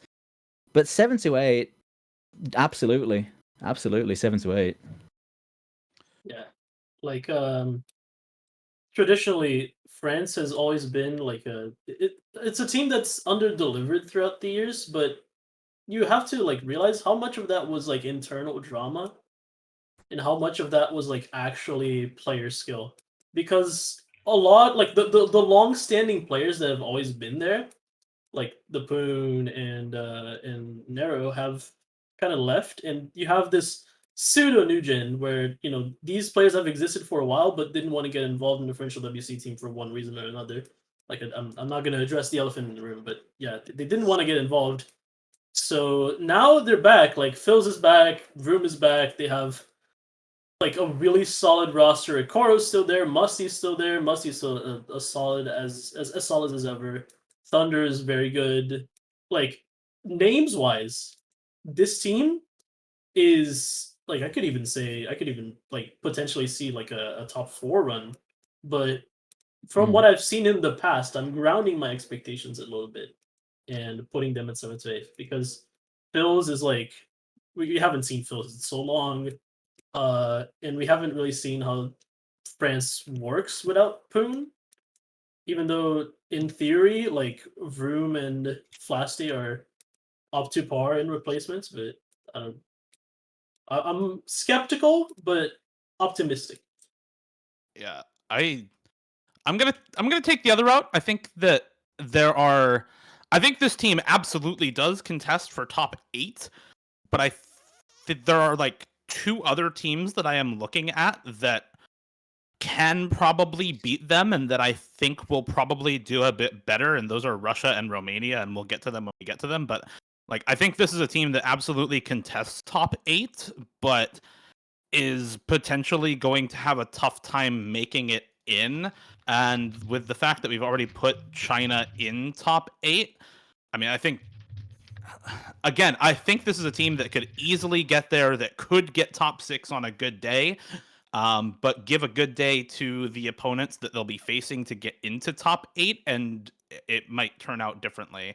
I don't know. This is like a really hard team to predict. I could see it going anywhere from 9th, 12th to 5th, 6th. I think they make, at the very least, 9th through 12th with the potential to do better. I'm thinking 7th to 8th for them this year. I think you make some good points that there are definitely teams in the 5th to 6th range that will certainly just outclass them in terms of overall roster performance on this late stage with some of their players. I don't know if I agree with both of the teams that you used as examples for teams to beat them, but I definitely think that there is, maybe some wiggle room at that top end. With that being said, they did qualify in 10th last year. They did lose their first match in very unfortunate fashion, but ended up winning the next two. And made their match against Romania relatively close, only lost to them 6-4 in the losers bracket last year, with a roster that is arguably far worse than it is this year. And I think France made more improvements than Romania did to their roster this year to last year. We'll get to that when we get to Romania, but I think this is definitely a team that could squeeze out that top 8 finish this year. They've come close in previous years, a round or two shy in the winners bracket. So I'd be excited with a roster that I think is personally one of the strongest they've ever had to maybe push in this year. That's so two good outliers this year. One not overrating, but like one putting them a little bit higher, one putting them a little bit lower. So I think 7th to 8th is a good spot to settle on. Yep. Yeah, I think 7th to 8th is fair. I think they have the potential to do better, and God only knows it's France. They could technically do worse because that sort of happens. But I think 7th, 8th seems fine based on our consensus. Yep. Very cool. Next up is another team who has had some very good performances in the past, but took a big hit last year. It's the United Kingdom. They, I don't know how to feel about this again, actually. Sorry, no bubble man. They just get that is like the downgrade. That is like the downgrade of all downgrades that there has ever been. You can't replace bubble man. This is another team on a rebuilding year. You can't replace bubble man, and when you bring in the players that they did, I don't. I'm sorry. I want to believe in the UK this year. I want to say that they have some good players. Like, I'm being honest, like there is Kingling, Majore, Malteser. I think Plasma is faker of UK this year. I think he's going to surprise people. There are some good players. Blue has a decent skill cap, but maybe less consistent in tournaments than what you'd kind of want for certain people. You've got players like Listia who are very good tournament players who have been pushing skill cap, but maybe will cap out earlier than a lot of other players on those high skilled maps here. Rudge and Mahmoud are kind of wild cards for me this year. Not entirely sure what to expect from them. They haven't played as many tournaments as a lot of other people on this roster, so it's kind of hard to tell exactly how they're going to do. I expect they'll perform well. They're high skill cap players in solo. I imagine they'll do well, but I think the UK falls to the 13th, 16th again this year, basically from what they had in 2020. They just go right back down, potentially bottom 16. But this is a qualifiers team, so I think 13th to 16th. Yeah, no doubt. A lot's been said about obviously no bubble man. You don't have bubble man. You're missing out on so much, and it is definitely a bit of a transitional year for the team this year. But I do feel that even though they have obviously lost bubble man, they still have a very good core and they're very well rounded. I think they've built the team really well. They brought in Listia, who has been playing a lot of tournaments this year. Really solid all-round player, very good reading player, decent hard rock player as well. Mahmoud been brought in, very good aim player specifically. Rudge is the wild card, I agree, because for the longest time, Rudge has been that one player from Jersey, UK in top 50. They didn't really play many tournaments at all. They just sort of played solo, and very recently, Rudge just started being more involved with tourneys, and he's very solid, of course, in the mechanics, as you'd expect. But a bit of a wild card, how he'll do there. Congratulations, Rudge, on your 4th Division Konyo Cup badge. And as well, Plasma as well. A few things we said about Plasma, but Plasma has been very impressive, one of the upcoming players. And I've played multiple tournaments with him, and he's crazy. He plays with no hit sounds, and does extremely well. Doesn't seem to have much phase him in tournaments, even though he's so inexperienced. So I'm excited to see how Plasma does with the existing players as well. I think they've built well. The question is, how do those new players do in the pressure situation? I think that they're going to be pretty fine for the first few rounds. Once they start getting to those dicey rounds, that's going to be the big question. I think they'll do all right. I think they'll do 9 to 12th this year. It does depend on how those new players really bed into OWC. But from what I've seen, they definitely have the ability. But we'll see. A lot has already been How said much about- Malteser carries? Yeah. A lot has already been said about the roster, so I'm going to go a different route. I don't think this team is much worse than Australia this year. I think this is a team that is relatively competitive with them because, like, okay, yeah, they're no Bubble Man Carthy, but like the replacements that they have this year are still relatively good players. So I don't think they are much worse than Australia. I think they are still a little bit worse, and Australia is probably on the high end of 9th, 12th. But I think this team is better than Brazil this year, right? Which is why I'm putting them 9th, 12th instead of 13th, 16th. Like, I think this team is markedly better than Brazil. Yes, Dada, I think they are better than Brazil.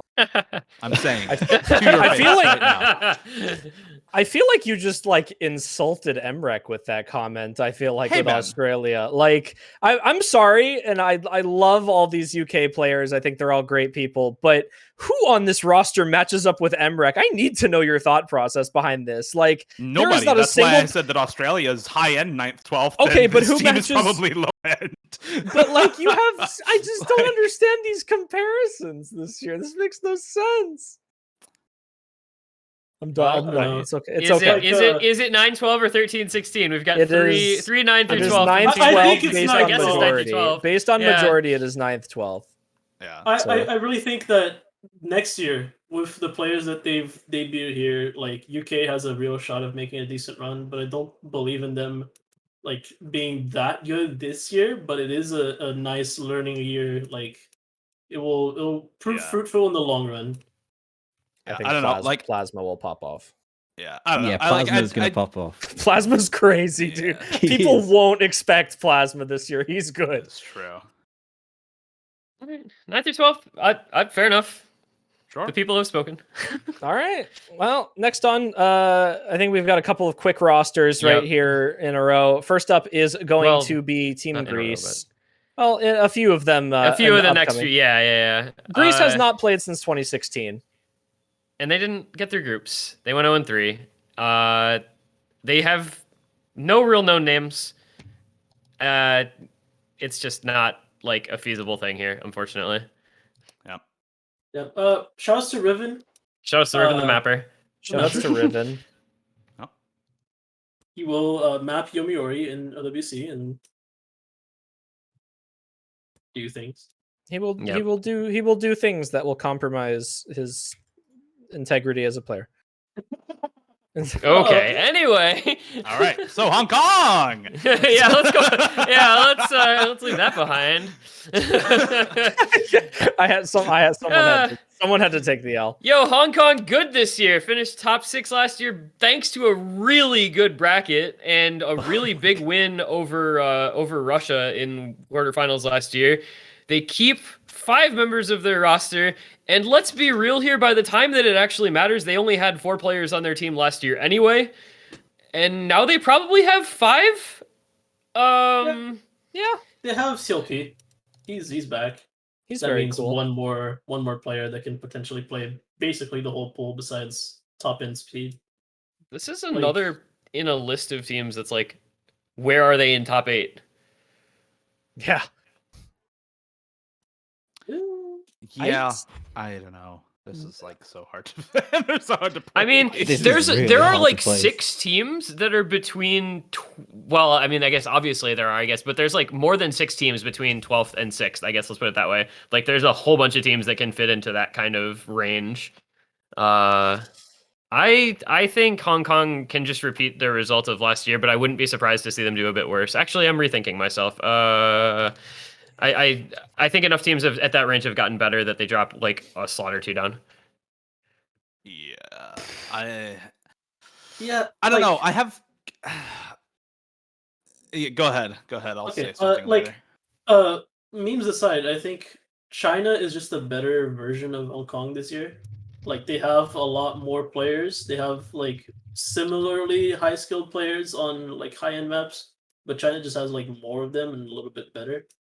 like I think I could not place them above China, even though like historically it's been that way ever since like 2016. So for that reason, I think it's 9 to 12 for them. I really do think though that this team could potentially pull off some crazy upsets early on, like they've always done. Like they've just gotten better. It's just hard because there's so many teams that are like in this cluster. Holy Doomsday, you have them fourth. Hello. I do have them fourth. I do have them fourth. Okay, so we talked about China earlier, right? And we talked about how their squad is ridiculous and they have so many players from the 3WC triumph or the 3WC second place, right? The team it lost to was Hong Kong, and a lot of those players are back too. And well, their core is ridiculous, by the way.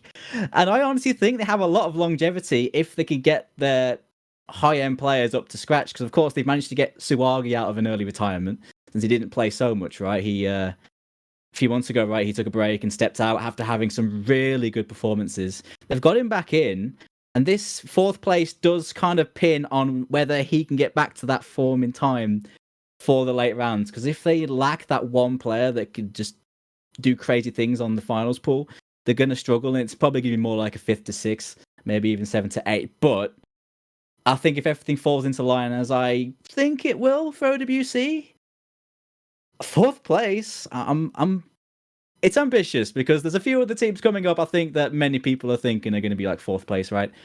Thinking of Poland and things, but yeah, that is such a scary core. You can't underestimate how powerful that top four is of A21, Suwagi, MCY4, the Shiraha Yuki, RLSC. Any of those four, it's so strong, and they've got good depth too. Even for late stage, if those players can get on good form in time, right?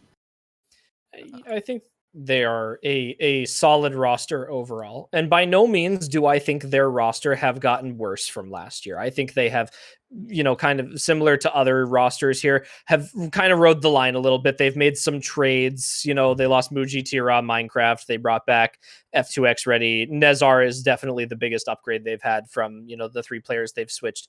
I am kind of the opinion that their 5th to 6th placement last year was kind of a lot about their bracket that they got. They had, and I mean no offense by this, probably the easiest first round matchup that you could have had last year. They went into Indonesia, who is a team who is not nearly as consistent on early stage pools as a team like Hong Kong. And they beat Russia in tiebreaker, a team who is significantly better this year than they were last year by a decent margin. And they only ended up losing to the teams that they had to face in semifinals and then the losers bracket, which was the United States and then South Korea, 2 teams who I don't think they ever would have beaten last year regardless. So they won the matchups that they should have won, but got absolutely demolished in the matchups against teams that are fighting for the top 5 to 6 slots this year. And Russia, I think, is going to make their push into maybe fighting for that top 5 to 6 or top 8 this year. So you're almost taking a placement off of that quarterfinals match that they barely won in tiebreaker. They potentially lose that against them this year. So I'm thinking they maybe slide down a slot for that reason. Yeah, I also think if they qualify in the same place that they qualified last year in 12th, we probably don't see a similar collapse that we saw from the 5th seed of Indonesia last year. It's probably a different 5th seed, and they probably don't have as severe of a collapse, so you might even be at around a 16 loss for this team. That said, I think they're still very, very good, and they will still be able to make a good losers bracket run, but I'm thinking 9th, 12th for this team, because like Chillier said, this is a team that had a very, very good bracket last year and was able to take full advantage of it. Yeah. I think Doomsday is slightly tripping, but I don't think he's fully wrong in saying that the Hong Kong roster is very good and very dangerous. I'm like debating putting them 7th to 8th or 9th to 12th, but I think I'll settle on 7th to 8th, even though we already have 2 people there. So all right, we got a 3rd, 7th, 8th place team. Yeah. So this is where that rearranging happens later. Yeah. They have to go 9 through 12, and then they get discussed later, basically, I think is what it comes down to. And like, I want to just say, because people in chat are like super gunga chatting about it, like there are probably, what do you guys say, like 10 to 12 teams that are all contesting for like 8 to 6 slots. Yeah. So our rankings Yeah. right now are just like roughly putting them together because they're all very similar. It's not like I think these teams are objectively worse. It's just that they have to go in here somewhere, all in similar placings. Yeah, and that's Yeah. why that's why I made the comparison between Australia and the UK, because I'm like, I don't know how else to talk about these teams because they're all really good, and like I could see either of those teams still making a top 6 run, but I don't know how else how they do it against some haven't. Yeah, really. Making predictions like, that's wow, literally all it. of these players are so much better than me, and I'm telling them that their teams aren't good. I'm gonna get Yeah. murdered. my little 45 rank 4500 ass. So Someone is Yeah, coming I don't know. for me. Yeah, really. Like, At the end of the day, we're all just gonna be wrong here. Anyway, Yeah, so and everyone's every- over here. every- It's fine. yeah. yeah, All right, there's so always Alright. seventh to eighth for Hong Kong for now. We'll slide them around later because obviously one of those teams is going to have to move. Yeah. So, All right. yeah. Now we- Next up is Now we get- Croatia. We get some quick teams. Yeah, Croatia, 45th, very near the bottom in qualifiers last year. Replaced a few players. Thankfully, one of those names we don't ever have to deal with again. That's What are really you cool. talking about? The Fart Lord is my Do you mean favorite the player. Fart Lord? It's my favorite name. Anyway, yeah, Croatia, they were 45th in qualifiers last year. I mean, the players have probably gotten a bit better, but like I don't really see them getting through regardless. No. Wait, Morbius is in No. Croatia. No, wait. Morbius, true. He's It's a gonna dead meme. It's a dead meme, but Morbal. Dead name. Okay, yeah, they could be. like it when Completely dead. Croatia morbed all over these people. Yeah. Yeah. I'll leave those memes to chat. I think high quality name though. Yeah, Alright, so I don't know. Alright, cool. Even they got better last year, and then if they get better by the same amount, they still don't qualify. So Yep. All right, All and we get kind of back-to-back situations that are very similar. Because after that is going to be Hungary. I can't believe you And- have a family in the team of this year. Hungary has Lexion and Lexion's child. They again qualifiers 44th last year, 44th in 2020, 41st in 2019. Do they get 44th again this year? That would be kind I of would funny. love Uh, that. I would love. They should that. go back to 41 to complete the little hill, you know, or The the loop, Yeah. the yeah. valley. Yeah. No Ratin AO, Ratin AO. I don't Yeah. even know. I feel like that's like the one name that I see consistently. Him and Lexion on Hungary teams, Mm. and it Shout just out kind to of the- doesn't matter. Shout out to the old Hungary teams with like Verdo, Ratna, Verdo. Lexion. Like those teams were respectable, even though they mostly didn't qualify. Like shout out to those guys. But Yeah, but pretty easy DQ. Yeah, Yeah. They don't get through. Sorry. Unfortunate for them. That's the second row of DNQ teams. Next up is Indonesia. It's a team that is not going to DNQ, but has Yep. had some Ooh. serious losses. 5th, 6th again this year. Yeah, right. Indonesia love has the like the same passion. situation as Chile, right? Where they lose one of their best players, and then they have other people not play for this because of that. Like Krez is nobody. Does anybody actually know? Nobody knows. And then Pichu. Lifeline and Skydiver aren't playing. And those were like 3 of their best 4 or 5 players in the past years. That's really hard to replace, and I think they get through qualifiers, but I think 17th or 24th again would be like a good result. Yeah. I don't know. I was the big stand for this team last year, right? Because of So- 2020 when they beat UK and looked really good because they speed abused. Yeah. I don't know. I think this team is another like 9th, 12th team actually, or maybe 13th, 16. Ooh. I don't know.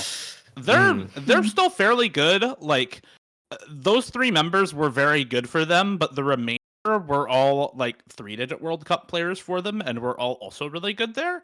So I could see them going 13th, 16th, or 9th, 12th. I'm gonna have them at 13th, 16th because I don't think they're as good as Australia or the UK. But I could see them getting there. Yeah, I feel the same way, pretty much. They're still going to do pretty decent, and they've still got a very good core. So they'll do just fine. Minor Frost ID's been doing pretty good. So, you know, there's some good additions, just not quite as good as the players they're replacing, I think, on the whole. Yeah. But they'll do just fine. They'll do just fine, I think. Have a good run. Yeah, I think this is kind of like the scenario that I kind of described earlier with a few of the teams where I think Indonesia with the 17th to 24th, placement in the tournament overall last year was largely due in part to the bracket that they had to face.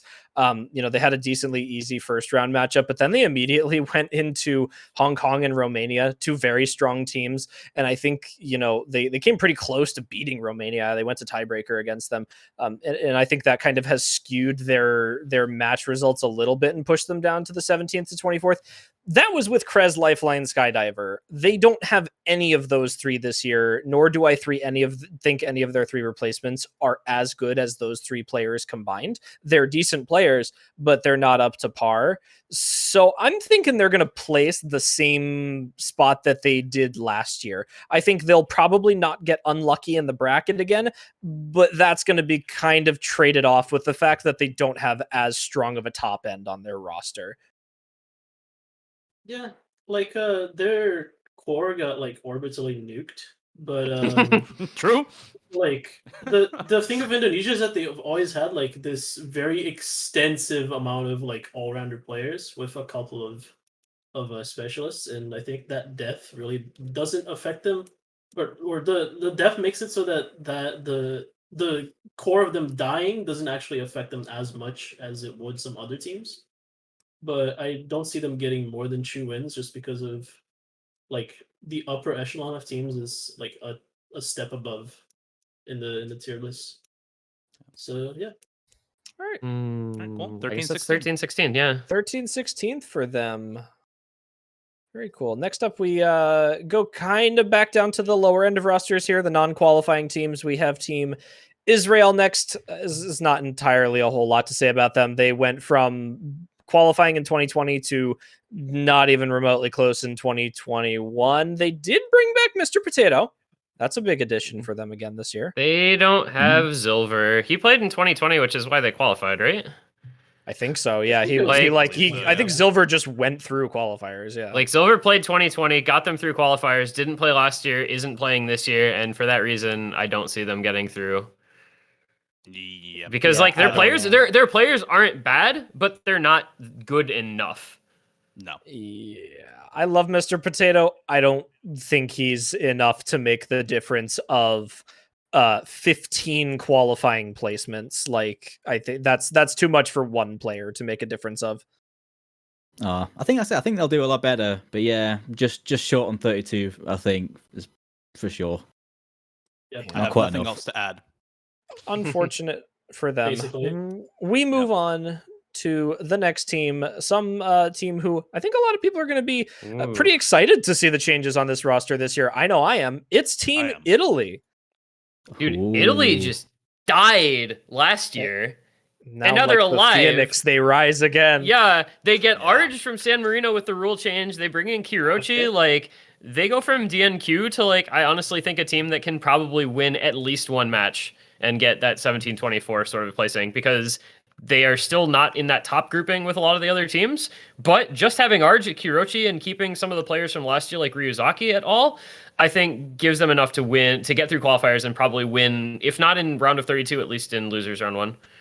I think the funny thing about this roster is we've described a lot of teams as being the top end of the bottom tier teams. I think Italy is the bottom end of like the mid tier teams. I think they are almost just like slightly a step above other rosters purely based on the fact that they have so many players who have late stage skill ability on this roster along with consistency, and that will make a pretty sizable difference. And I think they'll be able to push themselves back to at least where they were in 2020. Yeah, I am slightly confused about the subs out on, like, from what I know of these players in tournament, Argentina, GG, and the other GG. Like those three players, I am slightly confused about the subs on them versus some of the other players on this roster. But I do think that Arch Kirochi are enough combined with Ryuzaki to make like a good 3-core for them. My question is, do they win one match or not? Do they win losers round 1? Are they better than Belgium, Spain, Estonia, Chile, Finland that we have? They win a match. I think they are better. I think I they think are they are better. better than at least several Okay. of those teams. Yeah. I think just with like Hiroshi, Arj, Ryuzaki, I think that's like enough, especially in early round pools. I think I'm better very than, unsure. yeah. I don't know. I think they're better than the two teams we have in 17th to 24th right now, which is. But I don't think they're as good as the teams in 13th or 16th. Yeah, Definitely. So exactly. Yeah. I think 17th, 24th. I think expecting them to win one match is fair. Oh, apparently Shadow Modico is a name change for Dem 27. Okay, yeah, this team definitely wins a match. Oh, yeah. Oh yeah, This team definitely big wins a time. match. I Okay, didn't yeah, realize they win one. That like pushes them up a lot in my mind. That is Yeah, they're- at least 17-24. Okay. This is very good team compared to last year. Yeah, man, Italy's back. It's good to see it. Spazza would be proud. Oh yeah. Bring back Koba and Spazza. Bring and back this team Koba gets- and bring back Koba. Spazza. Bring back Spazza's Koba and roster. Spazza. Put them together with Ryuzaki, Arj, Kirochi. This team gets like top 12. Yeah, Yeah. 100%. Oh my 100%. God. 100%. Yeah, really, dude. Oh, well, that's Italy. They're gonna slide back up into a qualifying placement this year, according to us. Next up is a team. Japan. Some decent changes this year, but some good players coming in as well for Japan. Japan's been so inconsistent over the past few years. It's been weird. Like they went 17th through 24th in 2019. Then they got 4th place in 2020. Don't And then remind last me. year they fell back down to top 12. I think this is another team where it's like you've got some good players coming back from last year, and you have some good players coming in new, like Invoker, who's actually Faker. But losing Varv, Rollpan, Hyphen, and Haga is a huge loss, which is I don't know that Dectopia, Invoker, Tichi, Vento really replaced those four adequately for them to do any better, if not even come to the same spot as last year. You got Yeah, those are last year, right? Lost Yep. players hurt, man. Yeah. Those I mean, hurt. they do have Iger, they do have Kinokon, they do have Invoker, but like they do have Ablu. It's Yama Darkness's name change. But like their overall skill cap dropped, I think, by a fair margin. Yeah. Invoker is so freaking good, though. I cannot emphasize enough how insanely good Invoker is. Yeah, 100%. Invoker teach like the four replacements that they have are all very good. I'm just comparing them in my head to Hyphen, Haga, Rollpan, Varvelian, and Yeah. it's like, okay, these are some of the players who actually got them that 4th place in 2020, Yep. barring Rollpan, right? Versus some relatively new players, some relatively old players, but who are not necessarily gonna form the core like Varvelian did. So yeah, I agree. Slightly lower than last year. Not a bad shift overall, Yeah, but yeah. like still not They're just- as good of a team as last year. Yeah. Yeah, It's like a they're- small they're still good, decrease.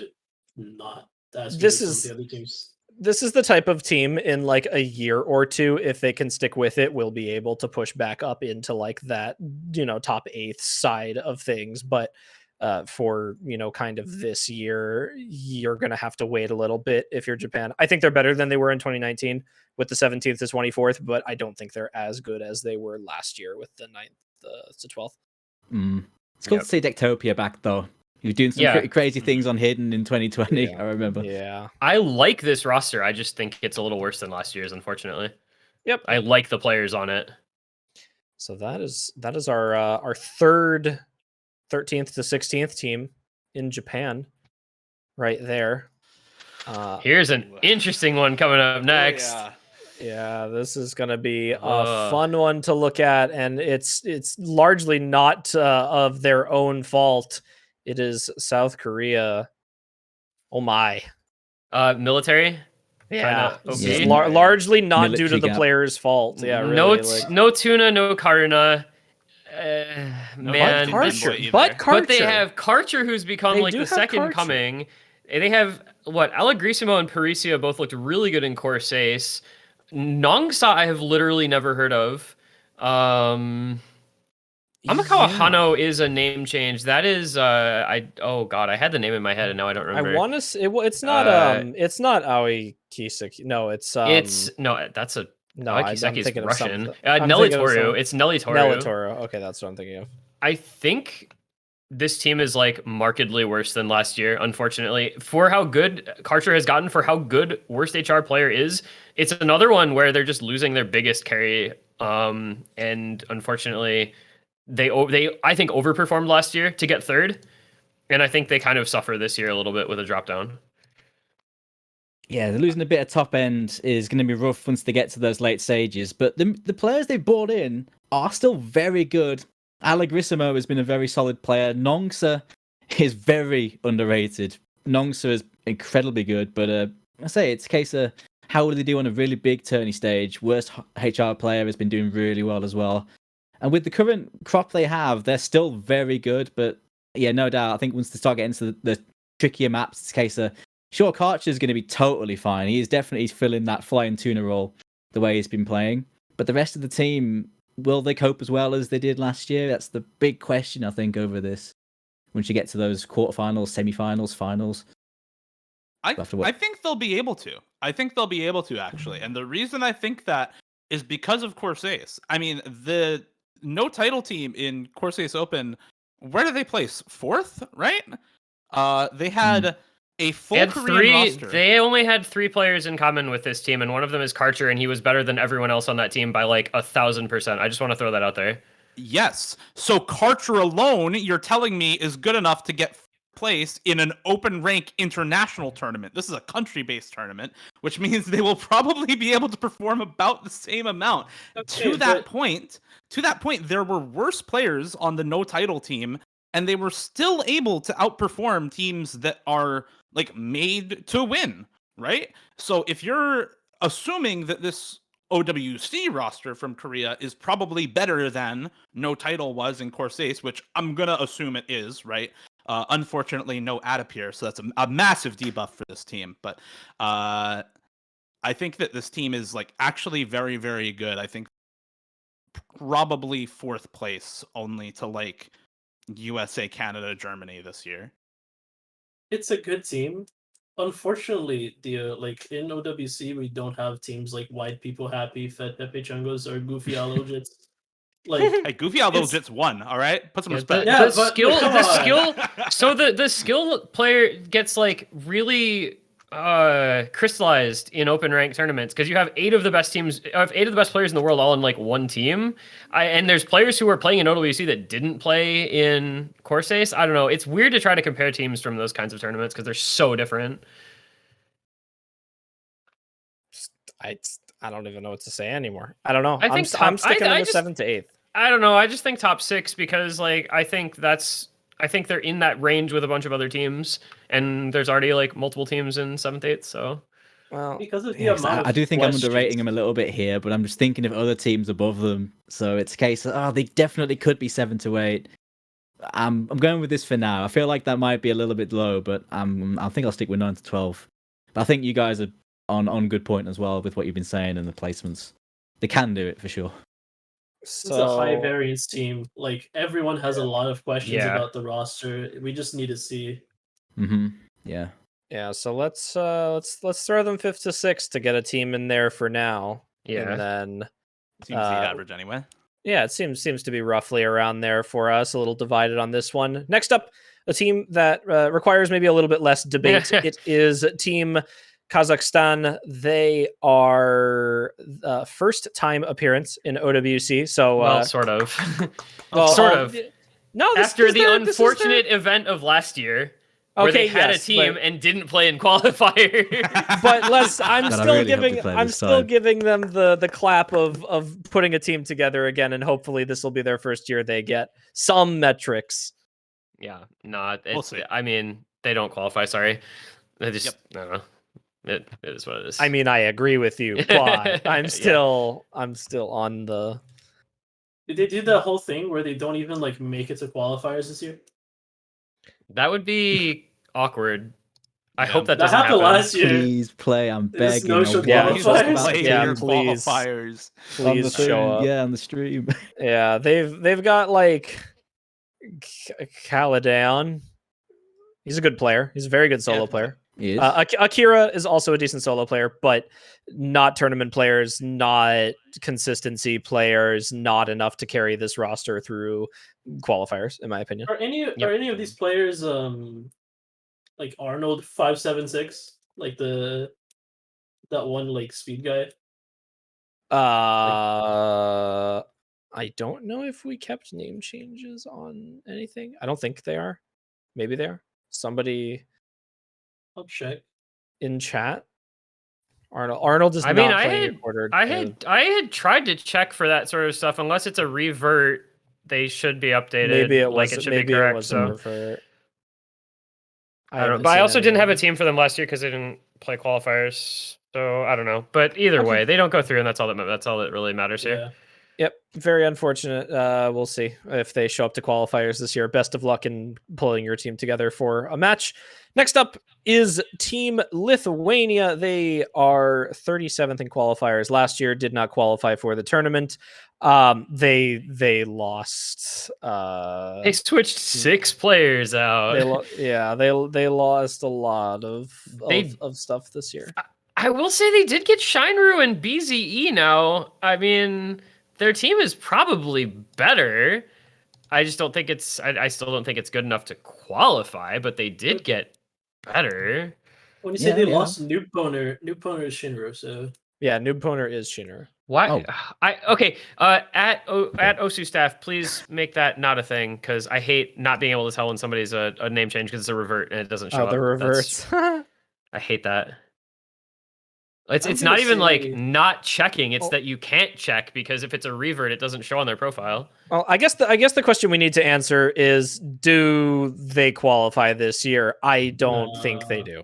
No. I think they got worse, or like at least like They did not improve. Stayed on the same level, yeah, and they've not qualified over the last 2 years. So I don't see how they can qualify this year unless like someone really pops off. I don't know. I don't think they get through. Well, very unfortunate for them. So we've got a DNQ on Team Lithuania. Dio is back. Dio, you are just in time for our next team. It's Team Latvia, Oh, 48th in qualifiers last year. They have a Kolabed back this year. Everyone's For the first time. British For the first person? time. Here's the thing. Nice. Since 2019, I think was the last time a Kolabed played. They qualified. They played exactly the same in 2020 and 2021, basically, without him. And now that he's back, do they qualify again? Didn't they have, This is like the only team that got. This is like the only team that got smaller. Is that not weird? Like they went from having 8 to having 6. I don't know if that really affects qualifiers because I mean, like Wayward and Akolabet are going to be permalobby in qualifiers regardless. But like that's so weird to me that it got smaller. Become more compact, more aerodynamic. more skill per capita. More dynamic. I don't know about them this year, though, to be honest. Even with, Kolibed in there, I don't know. I just feel like the rest of the competition is just too strong, really, for one player on a qualifiers pool, even if it is quite a tricky one. Not sure. Honestly, I'm gonna be a bold little man. I think that having like one standout player in a qualifier pool that's like this difficult, it can really like go a long way.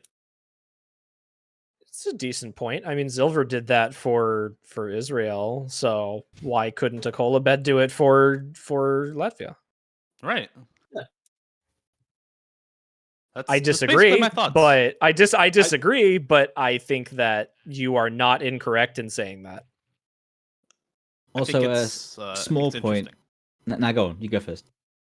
I was just gonna say I think it's interesting to think about like how the harder pool makes teams like Latvia potentially qualify, because then it also brings in my mind the question of like Peru later on down the line. Yeah, as we get to them, right? And Peru with Arnold is the same situation as Latvia with Akolabed. Exactly. Yeah, basically. So I feel even like more so. Probably more so, and I think Peru has a better chance of doing it. I don't know. I think it'll be cool to watch what happens on a harder qualifiers pool, because some of the teams with the D ranker core might perform worse than some of the teams with, the one top player and 5 rank 4K players might actually qualify. That's a good point. Honestly, it's a good point. I just wanted to mention about there's no Emula, and Emula has been a mainstay -1 year for the last like 6-7 OWCs. So that's another big core member that Latvia don't have. But yeah, I mean, Dio's point's a good point, because the qualifiers pool is hard enough for that to possibly be a thing. So still not sure though. I think like with the single person carry, you almost need you need the one carry player, and then you need everything else you can possibly get on top of that carry player. And unfortunately for Latvia, with a team of 6, I don't think it's everything they possibly could have had on top of getting a Kola bed back. And that's probably going to be what make or breaks their qualifiers performance this year. I think they probably miss it by a small margin. But it's looking like a DNQ on average right now for them. Yeah. It's a close DNQ, but yeah, a close DNQ, but a DNQ. So next up, it's going to be a team that does qualify every single year so far, from what at least in the past 3 years, is Team Mexico. Mexico always qualifies, but they lost 3 of their best players this year. With Hebel, Flameshock, and Kevstrak all not playing. Pundice is just twice as good this year as he was last year in OWC. Like that's just objective fact. He is twice as good. Wolfie, Pundice, Riot, like they're probably good enough to get through qualifiers, I guess, because they always do. Oh. I think that's it, though. Hebel is like a big loss because he's traditionally been like the Mexican Mouse Easy. Like he's always been there. He's always been like either the or one of the best players in Mexico, and then losing him is kind of like a big shock. Yeah. Also, if we had taken Riot's playtest offer, then Mexico would not qualify. Oh yeah, but we didn't. So thank us later, the entire nation. We did you a favor, yeah. But yeah, I think they qualify. I don't think they do anything after that, but they could. It's interesting, but I think they do qualify and go out 0-2. Yeah, I think that's fair. Yep, very fair for Team Mexico. It looks like a lot of 25th to 32nd. So a not DNQ team once again, even though I totally just pasted their flag in there because that's where my cursor was. So I'm going to move them up to 25th to 32nd. Mexico will qualify for the tournament again this year. It seems next up on the docket is going to be Team Malaysia, who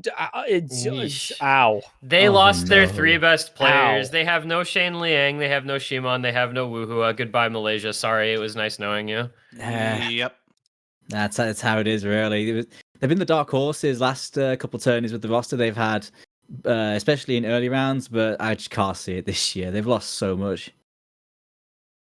So much is gone. Jesus Christ, what happened? Yeah, this is rough for them, really. Like Inugami, Korone, Sibi, Shane Liang, Shimon, Wuhua. Oh my gosh. Even Haruchi, honestly, is a decent loss for them. So for the roster this year, they have Rampax and Rampax. Yeah, no. Also, shoutouts to having like a super Polish name, Zygody.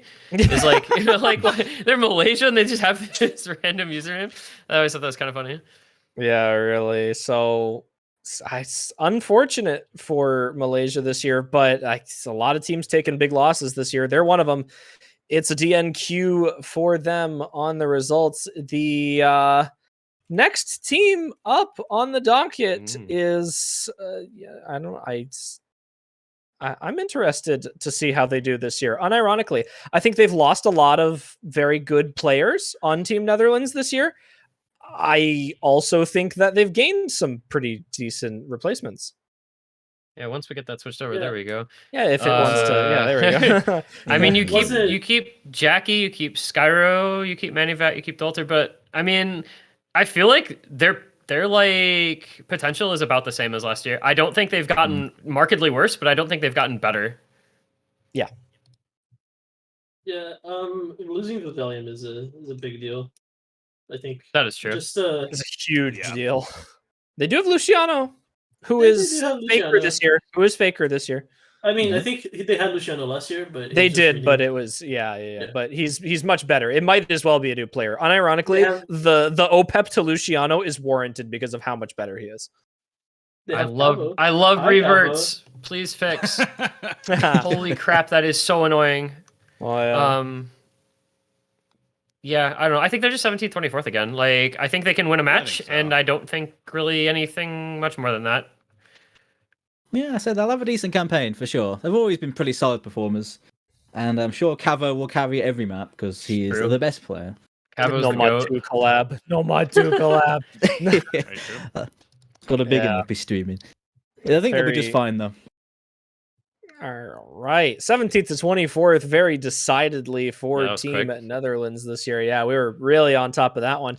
Let's see if Yep. we're just as on top of this one. It's Team Norway up next, only with one Yeah. change this year from last year. And it's a pretty big change, but it's one player. It's one player.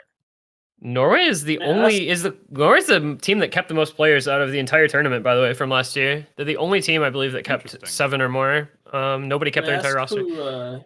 Who Jompa Torman is? That is I knew 2 days ago when I was doing the sheet. That's N. Yulson, I think. In Yulson, yeah. Ah, Nielsen, yes. Also known as think- I Love Majore.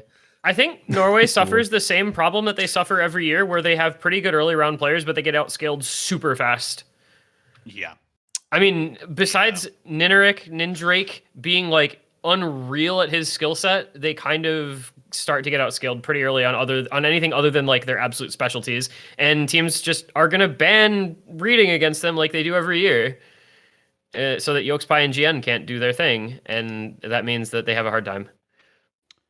Yokespy is really good. Like Yokespy, obviously really good. GN really good, but I don't Yokespy, know. big skill cap player unironically, very much slept on for his skill cap. I think he is going to find a lot of comfort in having someone like Neneric up there for skill cap maps this year alongside the existing roster.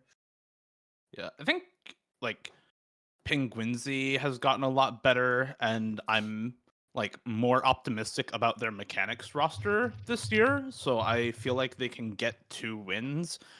With that in mind, I think also like I know Penguinzy was telling me about their one substitute in Anthony W was my to him about the roster, and he said that basically the whole team has faith in Anthony W. So I'm gonna mirror the faith a little bit and put them up from last year. I think that generally their players are better, and they have a sub that the whole team is on board with, and that kind of extra morale is usually pretty useful, right? I mean, we talk about like team morale within Team Canada for the same reason, right? Being very useful for pushing yourself through tough matches. And I think Norway will probably have some of that going on this year as well. Yeah, I think they do. They've got have some great chemistry. And I think, a lot of the players that have on there have improved markedly since last year. So I think they'll be pretty competitive. I was tempted to go 13-16 too, but ultimately decided against it. But I could definitely see that, and I think that'd be a pretty good run. Well warranted considering how these players have been doing this year on other tournaments, I think. I think Norway's roster construction is really interesting over the years because they went from a legitimate like gimmick only, reading only team to basically putting 2 reading players, and then everyone else is either a speed player or a mechanics, like main mechanics guy. So like I still think people will get caught in the trap of, oh hey, it's Norway, they have Yokes by GN, let's just ban Hidden, let's just ban the other free mod. And then they will like get yapped on some speed, and then they'll wonder like, what the hell? We didn't think this through. So I think they're a better team than 17th, 24th. I still think they have some issues. Like I don't think they scale particularly well, but I do think that it's more than what you give them credit for. But like, yeah, it's a solid team. I think 13th to 16th is good enough. Yeah. I don't know. I do find it a little bit They funny. fluctuated. Go on. Go on. No, you. Not Dooms. Yeah, Oh, Dooms. okay. Dooms. I was just saying that I find it kind of funny that for the longest time Norway has always been that hidden team, which they still kind of are, but the last couple of years they've been more of a speed abuse team. So good on speed throughout their roster, and that's going to happen again. But I like it's kind of changed from like one opposite skill set to the other, at least in my opinion. But they still have a really good reading roster. But I think their speed's so good. I think this is just a good roster in general. I think that in terms of previous years, they have never really made it past like the 17th to 24th placement, at least, in terms of qualifiers. 2020, they were actually worse. They were the bottom 8 teams last year. They pushed themselves back up to 17th to 24th. And I think it's the difference in certain players improving this year or adding on, someone like Anthony W, who, according to the team, is a very good addition for them, maybe gives them the team morale. Maybe they've, rounded themselves out over the past year. I know Yokespai has been an absolute demon in tournaments in 2022 thus far. Obviously Neneric as well. Nothing needs to be said. Marcus is an extremely good player, as well as Penguinzy, who does round out the reading roster a little bit, along with Yokespai and GN too, which just gives teams more of a reason to avoid stuff like that in the gimmick maps. This is their year. They probably push the placement up a little bit, and I'm going to attribute it mostly in part to Yokespai and Neneric being a demon combo on pretty much every map. And the roster to back them up is very good as well. So, they were already to the top end of the 17th to 24th seeded teams last year and 19th seed. I see no reason they can't push, 2 or 3 more placements up this year. Yeah, I mean, I could see them winning 2 matches, I guess, based on just how they've improved. So, yeah, I can, 13th, 16th is fine. Not unreasonable. Okay, so it looks like 13th to 16th going to be last spot potentially taken by Norway this year. See if they're able to make that one happen. Next up is a team that has not changed a whole lot in a notable way. It's Team New Zealand. They did not qualify last year. They did not play in 2020. They had a decent time in 2019. I don't know. I actually don't know about this roster. I mean, they got 33rd last year by like the tiniest margin ever. And I think they're in that same spot again this year, right? Like, they kept almost the same roster, and they've got players who have gotten better. Like, Saiku's been playing really, really well. Obviously, Zoomer, really solid player. Dangerous player. Yeah, there is all that. I think they qualify, but barely. Like, again, just right in the... Oops, that's not what I wanted to click. But just, like, right in the same spot as last year. Like, they're literally between 30 and 35. I think they're going to get 33rd again, to be honest. Oh, my God. This is the hardest one to call for me. It just feels like they can qualify, but they're, like, right on the edge of everything. Oh, I think I'm erring on the side of 33rd. Oh, that would be the most tragic thing to ever happen. I hate to be the tiebreaker here, but I think I am also erring on the side of like 33rd. And I'm going to err on that side specifically because of teams like Latvia and Peru, who I think can qualify because of the harder map pool, whereas New Zealand doesn't have like the massive carry to just pop off on all the maps, right, on the harder qualifiers map pool this year. I think it does benefit them that the maps are a bit harder, though, because they do have some very highly ranked players. So that could definitely benefit them and tip the scales a bit. So that's really what makes it so hard to call. But I just don't think they have quite enough, because, like I said, certain other teams down there have better one-person carries that can pull through even more score, right? I think I have to agree. Yeah. I don't know. This is one of those rosters where it's like nobody on New Zealand really plays most of the big tournaments.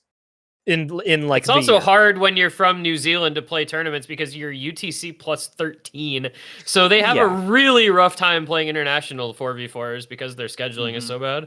Well, here's the thing, though, too. Like, it's almost the, and I don't want this to sound the wrong way, but it's almost the definition of insanity for New Zealand. Like, they come in here every single year with a relatively similar roster with similar players, and everyone's like, "Oh yeah, they'll qualify this year. Or they'll do better in this. Or they'll do better in that." everyone expects them to do that after not playing more tournaments and not getting the experience that they need and not trying to improve themselves in their roster for what they need to qualify for a tournament of this caliber, where every other country is basically spending the entire year trying to put together the best roster they can, or, you know, the tournament players are trying to improve themselves to make their OWC rosters. In New Zealand, I feel like there's not that type of competition, at least that you hear about, where it's like, oh yeah, they're competing for this. Oh, there's a new big New Zealand tournament player. It's just always been like Zoomer and Short Potato and Psyche, where they like run through and hope that is enough to get them through to qualify. And, you know, eventually it's not going to be enough. And I think starting in 2021, it was not enough. And if they haven't done some serious work behind the scenes, it's not going to be enough again this year again. Man, I just want to see New Zealand qualify, because Australia versus New Zealand should go on pay-per-view. I want to see that. 6 UTC, Australia versus New Zealand. Oh yeah, it'd be an awful time for EU, of course. Never mind. I would like to see them qualify. I mean, I'll bow to the opinion of the masses here and say, okay, it's fine if you guys don't think they will, but I think they're better as a team than, say, Latvia or Peru, despite not having one player who might match up to a Kolobet or Arnold. But I think they have a better roster overall. So I think that they have a better chance of qualifying than those teams, but I could see them going either way, either side of that fine line. Alrighty. Well, looks like a general consensus, unfortunately, of DNQ. New Zealand, it is now your job to prove us wrong and qualify for the tournament this year. Very similar scenario to prove us wrong for this next team. Speaking of Peru. Yeah, speaking of Peru, the next team up, 36 in qualifiers last year, did 4 spots better than 2020 from 40th. Technically, if they do 4 spots better again, they do qualify. So, consensus? Surely somebody in here has heard of one of these players other than Arnold, because it's not me. Pra's pretty good. Hasaki is pretty good. Zuck is also very, very good. Very good reading player in particular. Mark Zuckerberg? Yes, the big Zuck. I don't know. I'm gonna do the same never thing. Say that again. What? I'm just talking about the Osu player, man. Oh Mark God. Zuckerberg and the Osu player, Zuck. Come on now. I'm gonna do the same thing I did last year and predict this qualify, because I think that this is actually a better roster for Peru than last year anyway. Chillier, you had to say it, man. Come on. You've lost me for the rest of this explanation now. I don't know. Peru is. I'm 12 years old mentally. Peru is a very decent roster. Peru is generally what I would consider a decent roster. Unironically, they have got a few players on here that can do exactly what they need to do in tournament matches. Obviously, you've got someone like Arnold on this roster who is one of the best tournament players, period, to carry you through qualifiers. And if you have some of that middle of your roster improving at these qualifier stage pools over the course of the past year, I see no reason why they can't finally force those last 4 placements to go through in here. I think with the competition of teams at that lower range this year, I don't know if they have improved that much enough to qualify, but I think that they have a lot of potential to improve again this year. Maybe not quite to qualifying, but I think they will go past the 36 seed this year. Yeah, I think out of all the sort of one-player teams down there trying to get that top 32 spot, I think Peru have one of the better shots. I'm just not sure. I'm erring on the side of caution and saying they're not going to make it. Really, I think that's Yeah. much what I was thinking. I think it's another team where, like, if everything goes well, they can make it, but otherwise they're going to be on the outside looking in. If Arnold FC's every map, they will qualify. But Arnold has never FC'd every map in qualifiers. So, kind of, yeah. Yep. DNQ. Unfortunate. No Sorry, faith. guys. Right now. faith. No faith. I No mean, faith. it's all on Arnold's shoulders. So prove us It wrong. is. That's a lot of pressure for one person year after year. But next up is a team, there's not quite as much pressure on one singular person. A team who, there's some interesting changes this year. I don't think it's decidedly good or bad for the Philippines. No milk teaism, but they have Keeg, who is a god now, and they still have most of their roster that was like decent last year. I feel like having Keeg is big, but I still don't think it pushes them up a tier. But I think they finish in the same tier again because they have Zone Luis, Kageno, Ramu, Keeg, Nathan Ram, who are all like really solid. A couple of the other players I'm not as familiar with, but I think like it's a team that can definitely win a match and scare some to others. Imagine if this team still had Shock in it. Yeah. Then we'd be talking. Because Yeah. Shock was amazing. With this super-powered Henry, Keeg, they'd be really cooking with something. But as it stands, they're about the same, I think. Still good compared to previous years and historically. But I don't think they're too much better. They're going to be around the same. A solid result, I think. Yeah, something like that. I think... Oh, Dada, yeah. I think, like, Keeg is an extremely nice addition. I think, like, I don't know, there's just something about this team. Like, they have all these solid players. They can make a 4-man lineup. They have a good player to potentially carry on the harder picks. Like, it just screams like a chew-in team for me. Like, I think they can potentially be a 13th to 16th kind of team.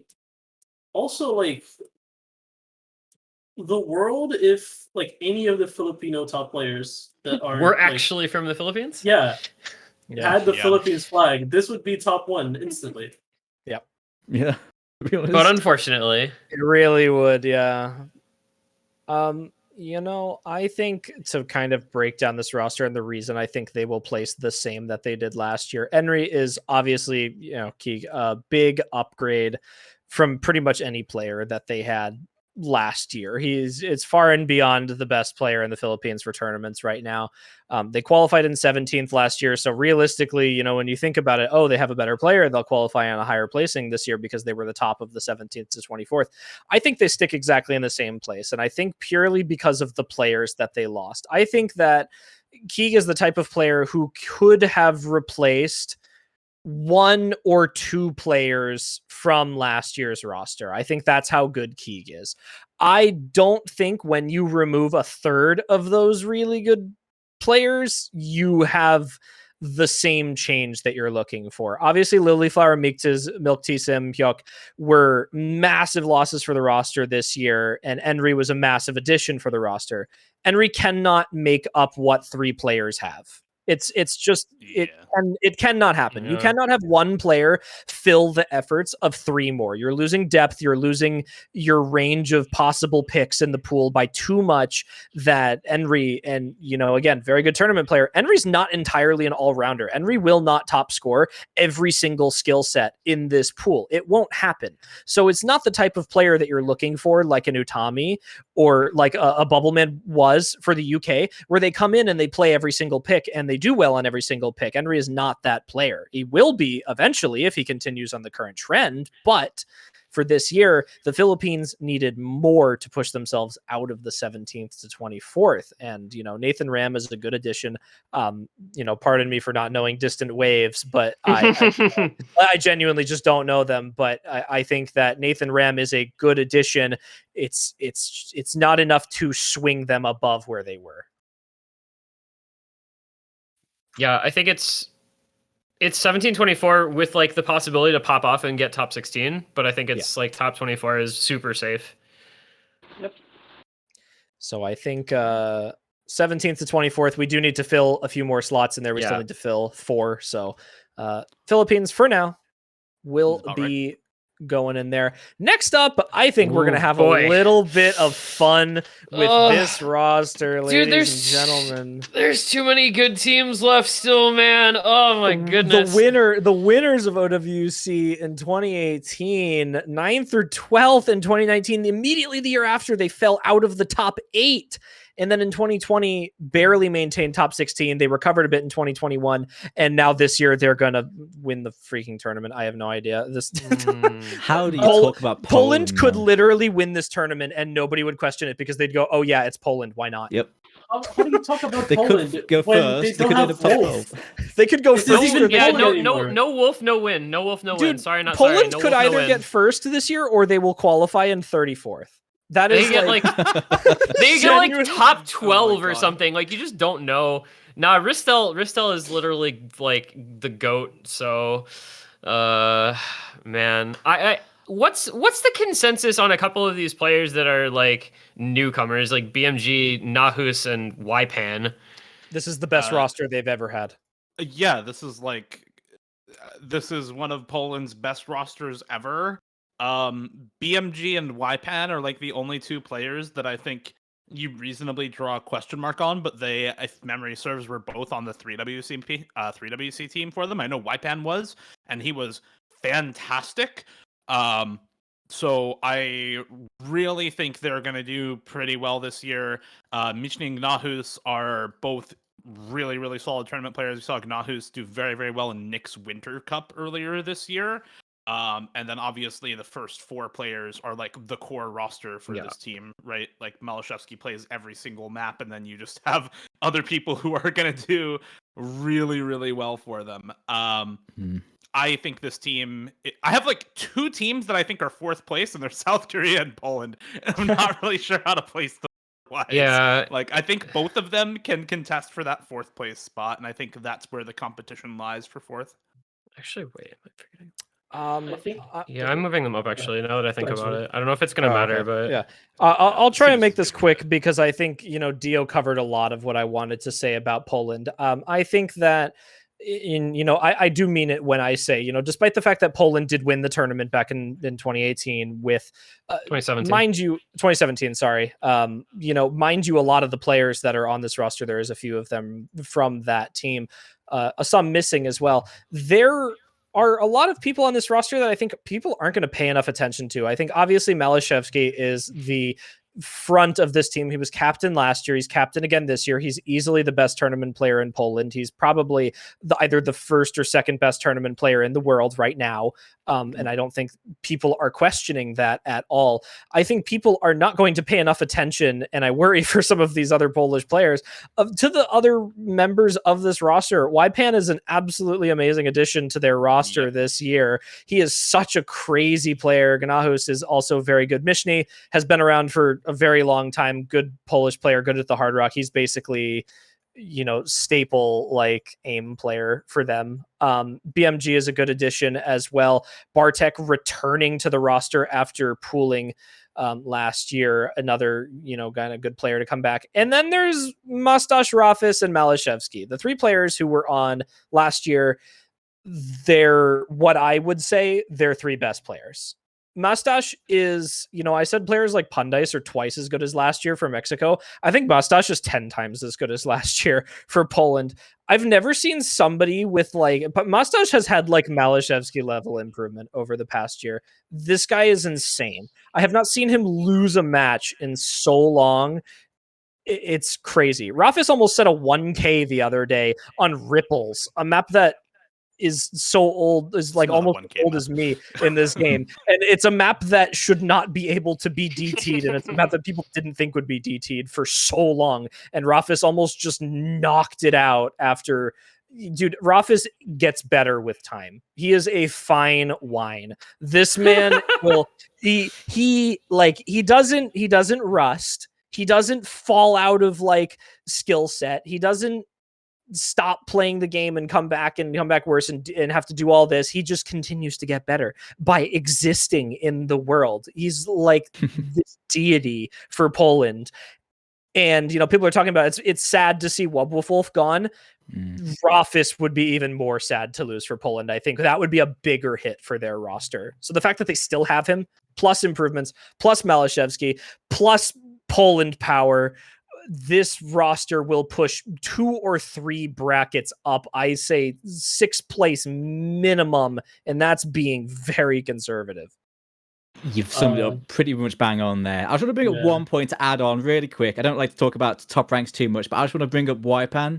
Before rework, his top performance was the Azure Arbitrator. Who does that? Who does Gamer. that? It's crazy. That's such a cool score. That was amazing. Oh man, this is such a different Polish roster, yet I still they're still so good. The depth that this country has is unbelievable. Like they have Malashevsky, the second best player in the tournament, I think, consensus wise. Like, I don't know. The only reason why I'm not giving them fourth is because I think there's like an even better and more underrated team coming up that might take that slot. Well, Yeah. Okay. Looks I like guess fifth we're to going sixth. fifth, sixth. I Yeah, guess we I go mean, fifth, I think sixth. it's a competitive. It's still that competitive range at the top where there's a bunch of Yeah. teams that are all very good, but fourth, fifth, sixth, anywhere in there. Yeah, looks like Yes. it. Could be Well- anything really.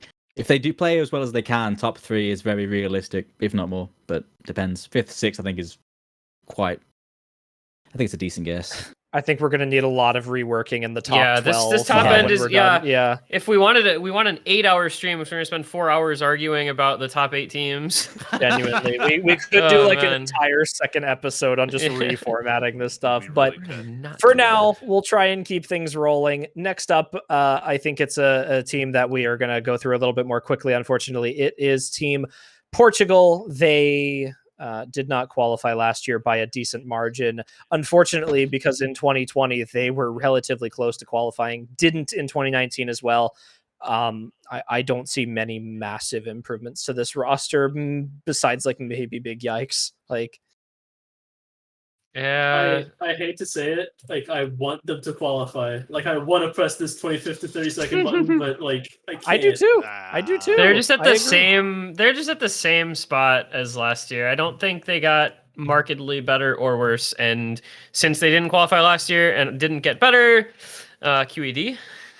Yeah, I will say Charles Leclerc is a probable upgrade over anybody that I see on left-hand side, but I still don't think it's enough to make them qualify. Yeah. Yep, pretty much. All right, Unfortunate. cool. Portugal. That is them. Next up, a team, once again, that is going to need quite a bit of discussion. Remember, we were talking about a team that everybody thought was, we were waiting to put Poland in the 4th place spot because of another upcoming team, and Romania is potentially one of those teams that could Ooh. fill. This Romania team is very, very good again. I mean, they got top 8 last year. They bring back the core with Badu Eternum and Lucrece. I always want to say Lucrece, and I'm just going to keep doing it. Lucrece, Rolly, and Satono Diamond. And then they add in some new players who are, I guess, like really good at their skill sets. Like Raze is, I guess, very good at kind of awkward, gimmicky stuff, which is huge to add to like Badu. Keyhest is, I guess, just kind of a consistency player. And then Howl Pleb plays, from what I've heard, like some of the like stamina and whatnot.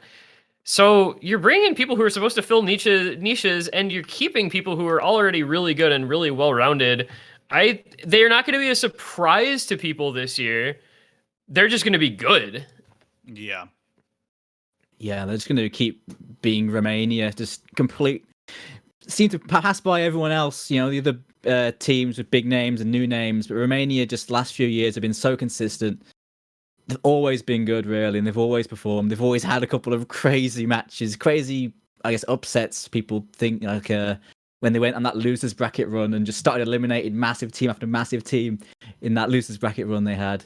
I think it's going to be more of the same this year, and they're going to do pretty well again. I don't think I put them as high as that, but I was thinking about like 7 to 8, but 5th to 6th, I wouldn't be surprised. Yeah, I think they're going to do it again. 5th, 6th. Let's go. Yeah, it looks like it. I think 5th, 6th is pretty good for them. I think like Romania, you know, last year they pushed the 7th to 8th place spot, and that was very good for them. And I think I think that a lot of people slept on Romania last year, and I think that was the reason people were so surprised to see them in 7th to 8th place, even though they had a very good roster. And I think now I'm at least trying to bring myself back down to earth. Like, okay, people are going to put Romania in this top 4 spot because of the hype that came off of their performance last year and just how well that they did.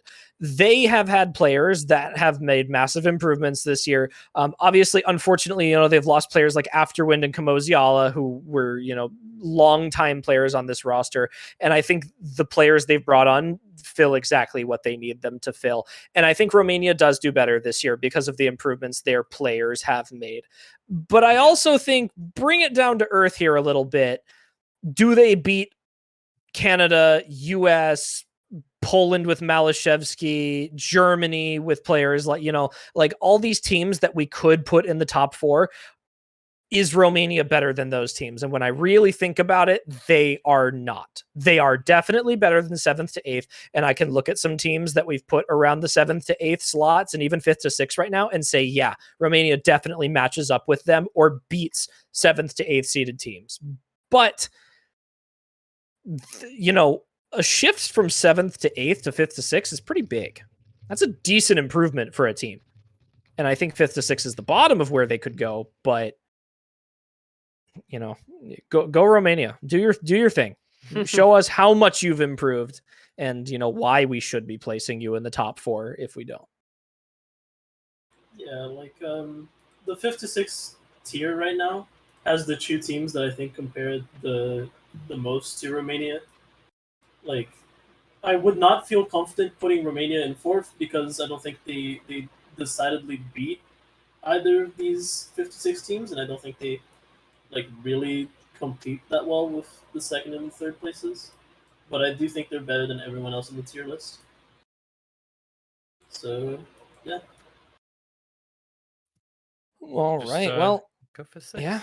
Poggers. Yeah. No, very cool. So we've got 3 5th to 6th teams and 3 7th to 8th seeded teams. Yeah, it's gonna be fun to sort out, but whatever. Yeah, we'll sort. Yeah, I think what we'll do later is one of the 7th to 8th seeded teams is going to go down, and one of the 5th to 6th seeds is going to go up, and I think that's what we. Yeah. So we'll do that. It is time now for a roster that I am personally very excited to see how they do this year. They've lost a lot, but they've also gained in a lot of places that are beneficial to them. It's Team Russia. They placed 13th in qualifiers last year. They went 9th to 12th, so they pretty much placed about spot on to where their qualifiers were. I trust Xfire a lot when making a roster because he is somebody who contributes massively to their success, and I think is a big part of the reason why in the last couple of years they have overperformed expectations for the team. The replacements in this roster, I think, are still fairly solid, and I think that players like Ciccone getting better means that they're still probably going to place at least as well as they already have. Do I think they beat France or China or Hong Kong? I'm not sure. Because that's kind of who I'm looking at. But I think they are at least 9th, 12th with the potential to do better. This is clearly an upper tier team who are it's going to be a really well-formed team who have a lot of their bases covered. The question then is, to get from 9th, 12th to 7th, 8th, you have to win an extra match in losers bracket semifinals, right? So how well do they scale is the question, and I think they still scale pretty well, but I don't know if they outscale any of the teams we have in 7th, 8th right now. I'm going to be the downer on Russia personally, and this is just a super subjective thing, and people are free to disagree, but I guess we're going that range anyway, so it's fine. But I just never have faith in Russian teams. We've talked in the past, every year, they have this wall that they run into late in tournaments where they can get to a semifinals week and then they just fall off. And I could just not look at their roster and my opinion would still be the same because it happens to them basically every year with the 2019 5th, 6th, notwithstanding, I guess. But 9th, 12th just feels like they're hard stuck. No matter who they put on their team, no matter how good they get, it just feels like Russia always ends up around the same place. I think you are very correct in saying that. I think while Russia has some very scary players this year, And obviously at the bottom cut off, unfortunately, is Welter, who is also on the roster this year. A good replacement for some. They lost a lot of their depth this year. They've got a lot of new players on top of the players that improved. They lost Aokisaki, they lost Mr. Future, they lost Red Pixel and Talala. Those are like, if you were to ask anyone for the past 4 years who the best Russian tournament players were, everyone would have pretty much named those 4 players, at least somewhere in their lists, and all of them are gone now. There are some good additions. Din is a very good speed player. You've got returning, Tester Pivka, Okina Tori is back again. Chikoni is the best Russian tournament player right now. He's improved so much over the past year. But Russia is the type of team that, has not normally been known for like team synergy and morale over the past years. Like, they've generally been pretty conflicted in how they perform, and I think that has contributed to why they've never done super well in the tournament this year. They can 100% win 2 matches easily. I think they could maybe push for a third, and that's kind of the difference between them placing 9th, 12th, and 7th to 8th. I just right now need to see more of these new players in order to feel confident putting them in 7th to 8th rather than 9th to 12th. I think I after qualifiers, I'll be very, confident, and I think where they're going to place, because generally they do pretty close to what they do on qualifiers. The players they're missing Red Pixel, missing Miss Future. Talala, I guess, was becoming more of a bit part player, but one of their OGs hurts, but they have replaced well. So, yeah, I actually had them originally down in my little list around below 13 to 16, but I think on balance, looking at the new players, they'll probably do the same as last year, because they're still very good. A lot of points the Chillier made, I agree with. They've replaced well enough to have a good run, but at 9 to 12, I think, is where it's going to be it for them. Still pretty good. Think, I see a lot of teams in tiers that are already technically full. I think I would give them 9th to 12th when we adjust this, but to me they're just a little above Australia, a little above UK, in the same tier as Hong Kong and China. But people really underestimate the top 4 players of the scene. People sleep on Chikoni so hard. This man is one of the best all-round players that I've seen. Have you seen Corsace Mapper showcases? Yeah, this man is just everywhere. Apostle. Did you watch CPMC? Yes, the meme Peko guy getting a lot of money for getting 3rd. Come on, man, or 2nd. Sorry. That is insane. This man is insane. Okinotori, aka Vichya, also very good. Tester Pivka, ludicrously underrated. Apostle, people forget about Apostle, but he's a really, really good speed player. I don't know, people just look at names and they don't recognize the big, Talala, Red Pixel. When you look at the last 1 or 2 years, they were kind of declining in the quality of their play. This is a needed refreshment for Russia. Yeah, that's a good point. Yeah, it's not lots of new blood, and they've got so many players that are only going to get better. So I do agree. 100%. If people are still sleeping on Chikoni, they've failed at everything, unironically. I don't know if I talked about him enough when I was going through mine. Yeah. But does one player make that much of a difference at that top level once you hit top 16 or even top 12? It starts diminishing returns, kind of. Top 12, it still works a little bit. Top 8, you start to not be able to do that. But looks like 9th through 12th right now. It's good. We need to fill one more team in there. So Russia going to fill one of those spots for now. Next up on the list is a team that... Ouch. This is ouch, man. Good. Sweden. So Sweden is now here. We have lost Masta, Couch, Andros, Yagiko, Reedcat, and Saika. Where is Sweden? It's a new team, isn't it? Where Completely. is Where is Sweden at the bottom? They gained. Listen, they gained Phelan, they gained Felrion, Nots, and Tony Reno.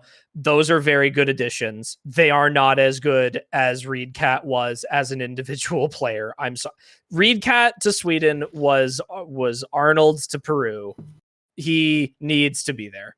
I don't know what happens now, unironically. They don't have late stage speed. They don't have a lot of mechanics past certain players. Fortunately, late stage won't matter because they won't get there. So it doesn't matter whether or not they have late stage. I think they have good enough players to get through qualifiers, and that's it. I don't know.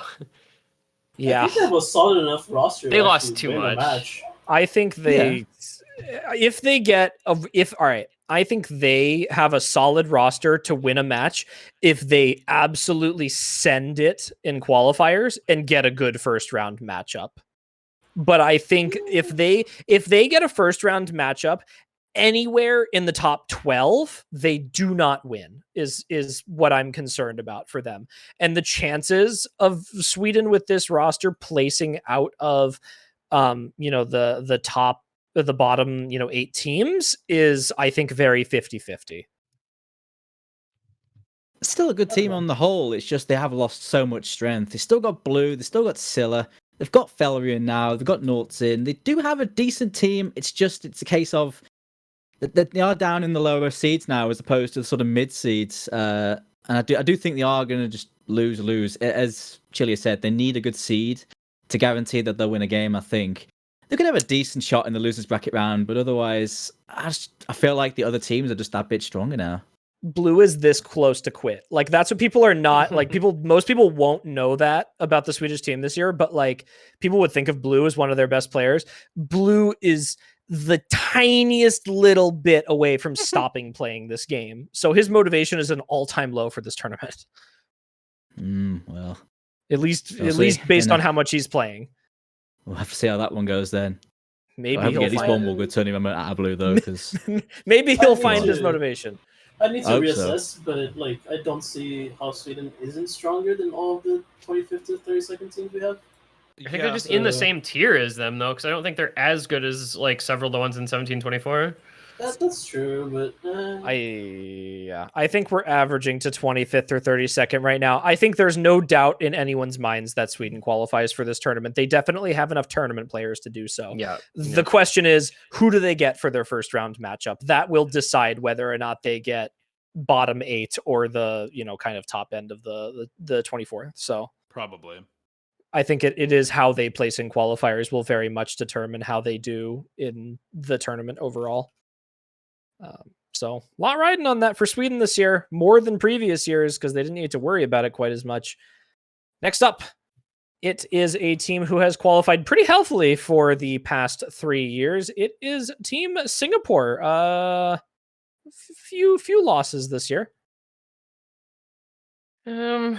Losses that are like replaceable though, from what I've heard of the players that they're replacing them with, and they kept some really good cores.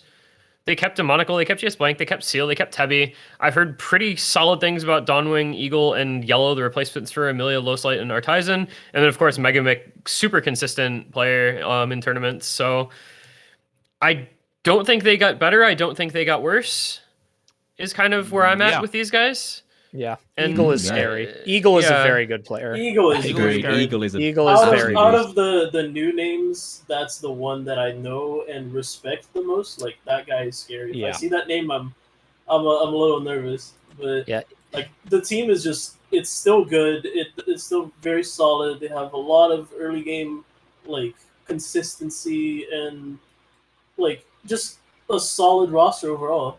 I think they have a floor of 17th to 24th, but I have faith that they can even pull off another win.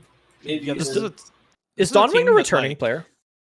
Yes. Only if it's from like a past year, not from last year. I thought he was.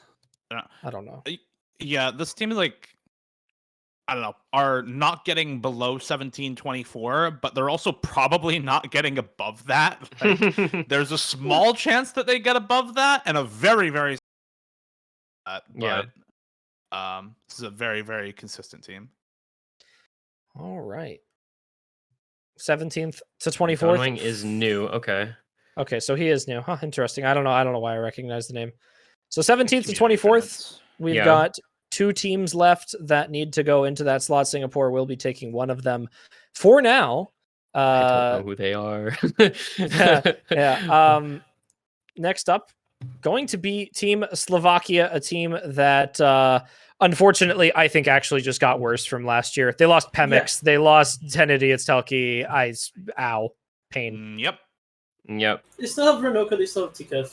I don't know how good they still are, but they're both decently solid players. But I do think they'll be like on that cusp. They'll be like 36th, 35th. Like, I mean, they were that kind of- 40th last year with Pemix and Tenidians. Yeah, they probably go down, actually. Yeah. Unfortunately for them. I think this is a potential DNQ. It's a DNQ angle. It's a very probable Excuse me. DNQ angle.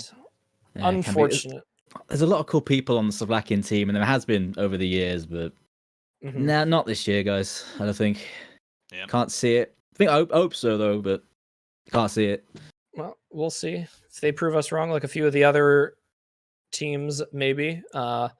Next up is a team that is probably looking at a relatively similar range. It is Thailand. It's not really any standout players on this roster, and there hasn't really been for a very long time. They do have in before, who is Inbefore. They like do have the most like Minecrafter. unknown. What is he? Top 25? He's ranked He's 24. He's top 25 in the world, and nobody's ever heard of him. Yeah. Oh, Yeah, really. solo player. Listen, But, just because someone's a top ranked player doesn't mean people No. know them. But they, hey, Genuinely. okay. So 2020 45th, 2021 38th, therefore 2022 31st qualifies. Take it to the bank. So true. I'm really ambitious for this one. I think they're going to qualify, and I think they're going to win a game. I think they have a pretty decent team. It's a bit ambitious because there's a lot of new names on there, but I'm thinking they might surprise a few people. I just have that inkling. It's not scientific. I'm not using my OC brain. I have a gut feeling looking at the players they have, and they have Phantasma. Phantasma's very solid tournament player himself. I don't know.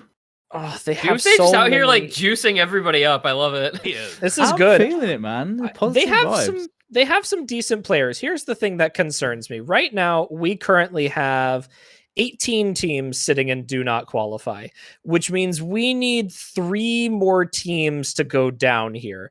And I'm Well, looking I know who they at the 6 teams we have left, and I'm looking at least 3 of them that do Yeah. not belong in DNQ. And we need to fill more slots in 25th to 32nd and 17th to 24th. So based on this roster compared to some of the ones I'm looking at, do they push through? I'm not entirely, I'm not as confident at that point. I think. So we have, I mean, next up comes Turkey, and we'll talk about them in a sec. But I actually think there's a world where Thailand is better than Turkey, which is a team that always qualifies. It seems like, but I actually think that team got worse and Thailand got better. So I could see it happening that like Thailand qualifies 25, 32nd eventual placement, and Turkey doesn't. But it's like, I think they're like both in the same neighborhood as New Zealand in the 30 to 35 range, right? Like that's my thoughts on it, is that they're both in that range and placing them impossible. And so you just go with gut feeling or history. And gut feeling history for me is Thailand DNQ, Turkey 25, 32nd, because that's what they have a history of doing. And Thailand did not play in 2019 and did not qualify either last year or 2020. So I'm going to go with history on this one. So we say DNQ here, and then we go on quickly to the next team because we have to talk about those two kind of in context of one another. You really I guess. do, yeah. So Well, fingers crossed on that one. I'll definitely. see if I'm right. Where don't- is Raikoho? Where is Egeman? Yeah, Yeah, so really. So once we go to Team Turkey next year. They don't have Raikoho, who's their best player, and that's, I mean, when you're already a team that is like sneaking through. I mean, actually, they did win a match. last year they did not squeak through. They got 21st in qualifiers, and then they did win a match, but that was with Egeman and Raikoho. With I think both it was of those Shinkiro. players gone. I think it was Shinkiro and Gilrain. Unironically. No, Raiko is the best player in Turkey. Oh, he definitely is the best player in Turkey, but sometimes being the best player doesn't mean you're a good qualifiers player. Was he their top scorer on every qualifiers match? I don't know. I think Shinkiro and them is enough to push them to qualify this year. They were well into. Here's the thing: didn't they have Raikoho in 2022? So Raikoho did not make a that much of a difference to push them up to the next range from bottom of qualifiers to 21st by himself, because he did not improve that much from 2020 to 2021. He got a little better, but it's the changes on the team here. And I also think players like Mikatsu are decent additions for Turkey this year. And Mikatsu played in 2020. So I think they qualify. I don't see a world where they don't.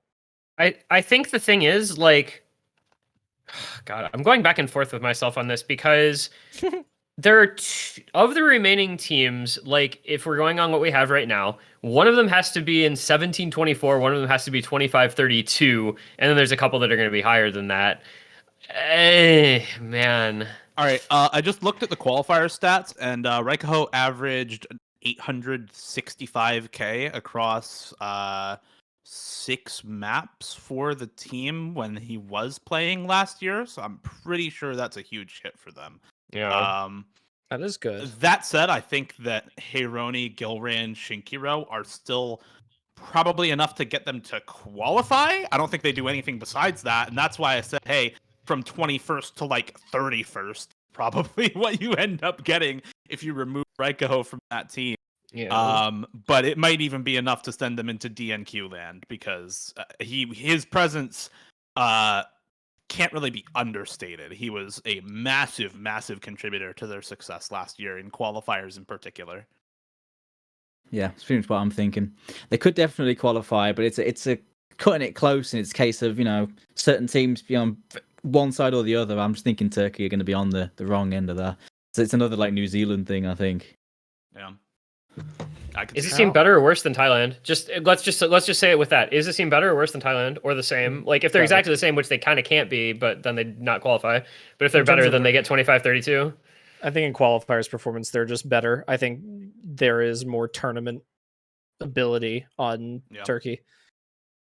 I go 25-32 then, I guess. I think that is where the votes are sitting right now. So it looks like we are, at least for now, filled our last 25th to 32nd spot. Next up, there's going to have to be some reorganization at the bottom here, but there will be a little bit. I think we'll do it half and half. We'll decide after. But next up is Team Taiwan. They actually look pretty decent in their changes this year. I like this year's Taiwan roster. So don't at me. Don't at me. Okay, not adding you. I'm not adding you. Okay then. Okay, nah. I'm adding you. Sorry. Wait. Let me. Add man, but like it. Let me explain. Right. Okay, so they have their big five, really. They have Shield, they have Zane, they have Flash, they have Rizzer, and they have Dazzle instead of Sheena and Noriko this year. Because, Sheena's now, involved in pulling. And I remember hearing Sheena as soon as he saw this team, I was like, dude, I should have played. Why did I pull? This is our one chance to get, top 4, top 3. This is, such an insane team on paper, because they just have, they have a solid 4. They have Spies Knight, Willie, all these people who can, sub in for a lot of maps. And, they just got unlucky in a couple of, earlier years. They have, in 2020, I believe, they had, 2 tiebreaker losses. In, the last year, they had the whole UK situation where they just, got a really shit bracket, I'll be honest. I don't know, there's some hopium here where just having Shield, Flask, and Rizzer all at once again just gives this team, such a big menacing factor. You just put them above Poland. Yes. and Romania. And South Korea. Romania. Above Romania is I think they're better than Romania. I think they are comparable to South Korea and Poland, and I think they will edge them out slightly. I think you are hopium. I think that is hopium. Yeah, I think they're good, but that's hella hopium. Like, You are the DO to Indonesia, Chile here's last the year. thing. I'm sorry. Real. they had Real. I'm sorry. they had a roster that was like comparable to this in 2020, right? And they got 9th through 12th. And the teams that were in the top 12 that year have gotten better. In 2020, they had the fucking tiebreaker situation where they literally lost twice on tiebreaker to teams who ended up on top 4 or top like 5 to 6. It's Well, that means very they can't doable. beat. So that means they can't beat the teams above them, is what that tells me. They can. They literally can. They got like close tiebreaker calls, and then I think they got better. They can, but simple. they didn't. So, yeah. I think gotta they're- have at least one hot take. This is my hot take. Taiwan is underrated as yeah. hell. You know what? I I respect, respect it. I respect I it. respect it. I respect respect it. I think they're really good. I think it's hard to say that they're as good as or better than some of the teams that are already up in that top like 8 teams that we have. Yeah. Here's my a only quick problem. question, actually, Sure. on the subject. For top 4, who wins out of Taiwan and Hong Kong? Because I put Hong Kong top 4. Who do you think would win out of that? Taiwan. Taiwan That goes to beats Taiwan. tiebreaker. That goes to It tiebreaker. It does go to tiebreaker. It's so that's just dead even. It depends on the pool, actually. It also because depends I on the think pool if and it's the tiebreaker map. if it's like a semifinals or above matchup, I think Taiwan beats that. If it's earlier, then Hong Kong has a real shot. I would even think like Hong Kong- maybe put them a little bit higher. I think Hong Kong probably still wins that. I would say that personally, I think that like this team is maybe better than the China roster for this year, and I could see them being 7th, 8th over them, but we have to move one of them down anyway. Yeah, we're gonna have to move stuff around from 12 on up regardless. So like whatever. Yeah. Exactly. Everything's gonna have to shift. So we need a 9th through 12th place team. They go in most top. people have. Yeah. Instead of saying they go in 9 through 12, let's just say they go in top 12 amongst do a go bunch of top other 12. teams. Yeah. Perfect. So we have them top 12 for now. We will And that rearrange. yeah. Yeah. Well, don't worry about placements for now, everyone. We will switch stuff around later. We've got 4 teams left to go through. One of them being right now. First though, it is Team Ukraine. They qualified in 24th last year. They qualified in 2020 as well. Their roster is relatively similar. They did lose Kug1, which is unfortunate. But players like Dahujo are just better this year. Femboys ate my dad. They What a did. username. What a username. I think this gets difficult because I think Ukraine qualifies, but I don't think they go 17-24, which means which puts them in a really awkward place because our 25 through 32 is already full. There's actually 2 teams out of the remaining 4 that I think the same thing about, because I think Ukraine and Uruguay are both teams that qualify but don't get top 24.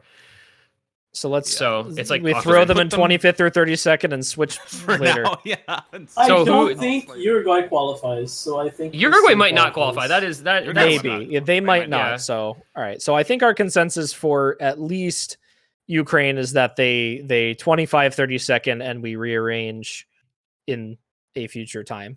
Also, just like shout outs to Ukraine in general, right? Like, go Ukraine. Go Play for your Ukraine. country. Yeah. Okay. So next up, let's see how little we can talk about this team. No, it is the Okay. United States. You're multiple time champions. 6 out of the last 7 OWCs, and now they make the biggest roster change they've ever made. I'm pretty sure there's 5 new players. It's been 4 in the past. It's 5 this year. It's Utami, Fancy Light Taquito, who have established themselves as some of the best tournament players in the world. It's Rectigon, who has established himself as one of the best tournament players in the world. Monko coming back rising from the grave. Sawada didn't even make 3 WC this year, and now is just like the best speed player that plays tournaments in the United States. But then you have Bashiman and Decatan, who are literally completely unproven in open rank tournaments, but you can't bet against the USA. Like, you just can't. I'm sorry. It's not legal. I think this roster places top 8. I think they're good enough to. Yeah, really. I think they might qualify. There is a chance that they qualify. Yeah. There's an off chance. I think, like, all right, knowing the players on this roster and knowing who they have replaced, it's sad to see a lot of the players that they dropped this year gone. It is also very exciting, like you mentioned, to see the United States take a very different roster this year than they have in previous years. Boshiman and Decatan will literally be slept on the entire tournament. It's going to happen. People are going to go, oh my God, why is Decatan in? Why is Boshiman in? And then they're going to FC the freaking map that they're playing. And everyone's going to go, why am I so stupid? Why am I so dumb? They're the best players, maybe not to that extent on every map, but they will be overlooked. I think Sawada has a little bit more of that fame already around his name. So people are, have been asking for Sawada OWC for so long now. Obviously, Rectagon back on the United States roster this year after missing out on OWC last year. This is a big comeback for the United States. Having Rectagon back from first place, they're coming back, guys. He is zeroth place. All right, he in himself is making a big comeback. He was arguably one of the top 3 best players in the United States team before he inevitably wasn't able to play last year.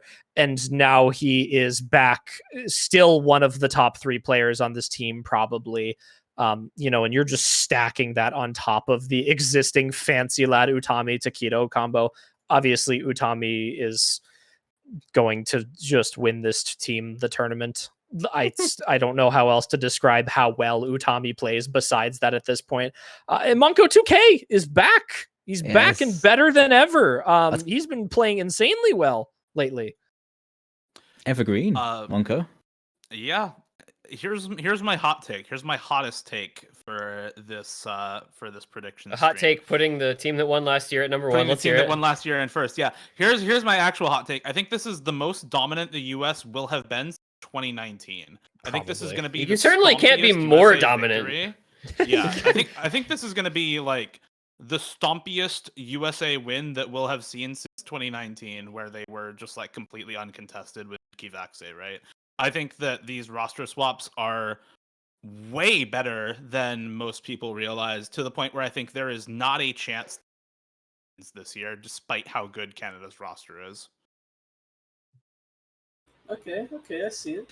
It's hard to disagree, but I disagree. Yeah. Although the Arsenal are very much the favourites, I still believe in some of the other teams at late level. We've already talked about it, but yeah. There's one thing we can all agree on: this team will not get lower than second. Yes. Yeah. They're top 2 and they ain't second. That's my take on it. This ain't no hobby, boys. This ain't no hobby. Utami's still an alien. Takedo is still very good. Joel is still very good. Like, the replacements are all mostly good. There's a couple of questions around Bosch and Decatan because they haven't been really internationally relevant up until now, but Decatan is faker. Decatan is faker. And Monko, returning, but there's just too many question marks. I don't know.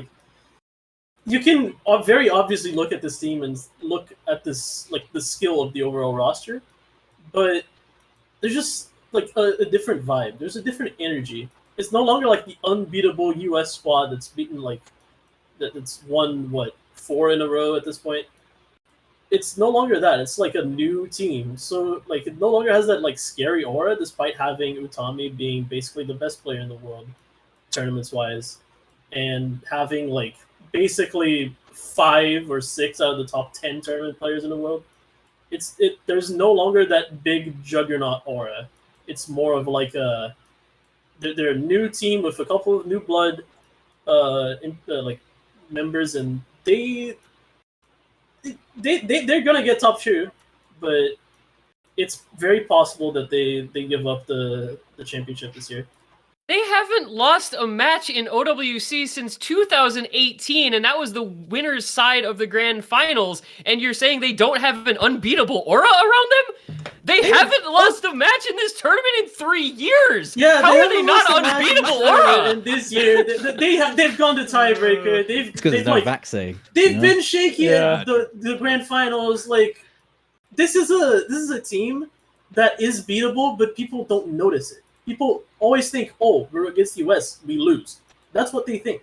It's such a psychological thing. You look at Utami FCing a dumbass map in grand finals, you're like, I cannot beat this guy. I cannot beat this man. Yeah, good But- thing Utami's not on the roster this year. Oh, No, wait. he's on the roster, but Oh, like wait, I'm psychologically, sorry. you gotta understand, to beat him, you have to enable yourself to beat him. Last year I agree with you. This year I don't. I mean, That's all. I see where Dada's coming from, but I feel like you could have said the exact same thing about the team last year too, with all the names coming in, and they still slapped. Although it was pretty close near the end. Yeah, I see what you mean, but that team last year was in a similar boat as well. This is just rolling out another set of new players, right? They're still probably in a similar sort of level, right? Yeah. Well, the 3 Americans have voted the USA first, and we move on to the next team. Also, like, Clearly no Don't country. talk about this bias. I can't believe this. I Also, voted like- Canada Let's go, number Dada, one. you and me. I voted Canada number one. I am not biased. the But USA Canada number 1 and US number 1? I think Yeah. either one of them. NA number 1, dude. I vote where I think they go, regardless of if there's a team there. I don't know, man. This roster, you could replace so much of this roster, and as long as Utami, Rectigon, Fancy Lad exists, plus Yeah. Taquito, plus bye. I'm sorry. I'm literally like, everyone's gonna tell me I'm biased because I'm American, but you cannot deny, even outside OWC, the United States has most of the best tournament players in the world on the same roster. I'm saying this purely of them as individual players. Utami is the number 1 tournament player in the world. Taquito shreds every hidden map he has ever touched. Rectigon was FCing maps in Corsace Grand Finals like they were literally nothing. Like, it's so hard to argue against the players themselves. Forget the roster they're on. Forget the country they're playing for. Them as players are the reason that they're always voted so highly. Yeah, I guess the thing is they have so much talent that they can build the perfect roster that fills all the gaps you need for tournament play. And they have those ridiculous players, so they can swip and swap so many players out and still remain at the top. That's just how it is. I do agree with what you're saying. Yeah. Don't get me They wrong. just have everything you need. USA is still the team to beat. I just think that this year is finally the year where they will be beaten. We'll see. Let us hope. I don't know. I think they win, but we'll see. We shall see. I don't know. I voted Germany number 1 last year, and that didn't work out for me. So we'll close, though. see. It was close. It was close. All right. Well, next up. Now we it's do one of these in terms of the hype level of the remaining teams. Now we flip a little bit here. It's a Uruguay team that has Donnet and Kazuki K and Rebo and El Milanga and a few players that you probably know, but they have also lost like FTX and Rondro and people that kind of pushed them to qualify in that bottom slot. And now they might not, potentially. They didn't get any better. I think they needed to get better to maintain that qualification. Like, they qualified literally in the last spot they could have. And like the tournament has progressed, the skill level has progressed, the difficulty of the pools has progressed, but I think Uruguay has kind of stayed the same. So I don't think they will qualify this year. I think they won the tied fewest maps last year, right? Like they and Argentina both won 1 map going 0-2. So that kind of says it all right there, unfortunately. Yeah. I like Uruguay. Like, Okay. I want them to qualify, but yeah. Yeah, it would be cool if they did, but Watching them qualify last year was the most wholesome thing. It was so wholesome. I'd love to see it again. All right, well, last but not Next one. least. Yeah, Last and debatably least. Last and probably least. Damn, no way you did that to them like that. Did Vietnam just completely swap their Yeah, roster? they They besides have this they one died. player. They have They have Sin. one player left over, and that's it. Yeah, they have not had a good year. the absolute rebuild of Vietnam this year, but Literally. it will probably not amount to a qualification. I am sorry, Vietnam. Yeah. I am sorry to the country of Vietnam, but to rebuild, you must first have something there to begin with. True. Like, I mean, yeah. It's not They do have a few decent players. They've got some pretty highly ranked players. It's just a case of the competition's just too tight. I think they'll It's have like- a decent shot, but top 32, I don't know. It's like I don't decent know. players who don't really play tournaments. Yeah, exactly. Yeah. But they have some decent players. They're just not really tournament players. So, So- it's not I out like- of the. It realms of would not be possibility. it would not be the Yeah. craziest thing ever to see them move up a little bit, but I don't think it's going to be enough to move them up to qualify after going Yes. 42nd, 42nd, 39th. Like even replacing your entire roster. Also remember like Tuan and Uichan, I think were their two best players last year, right? And they're both not Yep. playing this year. So kind of unfortunate, but that's how it goes. Consensus right now is DNQ. They've done it to themselves. They've DNQ'd multiple years in the past, and we are simply re-sounding what they have put forth. And everyone who's watching, take a quick look at what the current predictions are. This is the first run through. So now we have gone through every team. That was 53 teams for the tournament this year. That's quite a lot. And now we're gonna do a little bit of reformatting. So why don't we start with It's got to go bottom up, right? the bottom 16? So let's start with so right now in DNQ we actually have 21. we have 17 teams. We in have there? 20. We have 21 in DNQ right now, 21. which is actually correct, right? Because it's So that's correct. 53. So that's actually like unless there's any of those that we think need to move up, that's actually fine. So that's yeah, Ukraine didn't go on. Wait, so it's Ukraine it's one is more. on. Ukraine is 25th to Where's- 32nd right now. They're the 9th place in that. Oh yeah. So, they are Oh, our that's right, 'cause- ninth, 20 They- second team. so the question we need to ask ourselves is there any team in 25th to 32nd that we think does not qualify or that is potentially 17th to 24th? Because we do need two teams Yeah. in 17th to 24th. Also keep in mind though that we need to move one team down from 13th to 16th. I think I Wait, could who's see the fifth one? 13th through Finland. 16th has 4. Well, we need to fill a 4th place slot, and there's 3 5th to Oh, 6th I see and what you 3 mean. 7th to 8th. Yeah. So we'll need So to we move need one 2. team down Okay. and one team up, basically. So we need to start with 13th to how do we actually maybe it is better to start from top down. Okay, I'm going to say this. Norway goes to 17-24. Because they're the weakest of the 4 teams in 13 through 16 right now. I think I agree. I think Indonesia has a decent shot to also be worse than Norway, but I think Norway is like the consensus I opinion. think it's probably Norway. I think Yeah, I think so too. Okay, Maybe so we can move the them down. only I don't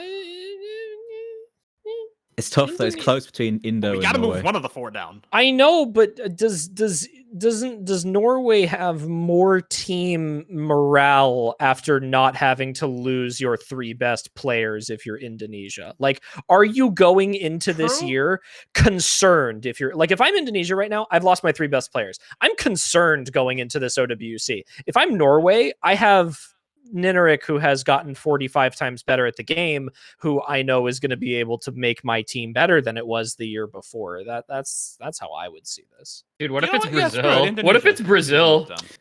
It could be Funny. Brazil. Nah. That would be the funny, and I would not That be would be the surprised. Yeah, I I would was not be thinking surprised, about Brazil, but I think they have too much in the early game. I think Indonesia is probably the shout actually on that. I think Okay. Brazil and Japan are pretty evenly matched here. I think just Norway. I think Japan stays 100%. Japan Yeah. definitely stays. Japan 100%. says, yeah. Okay. So I think we move down Indonesia because the mental after losing your 3 best players, and Norway is also. I think this is Norway's year. They have a good Okay. team this year. I think Alright. they have good team morale. Yeah. So let's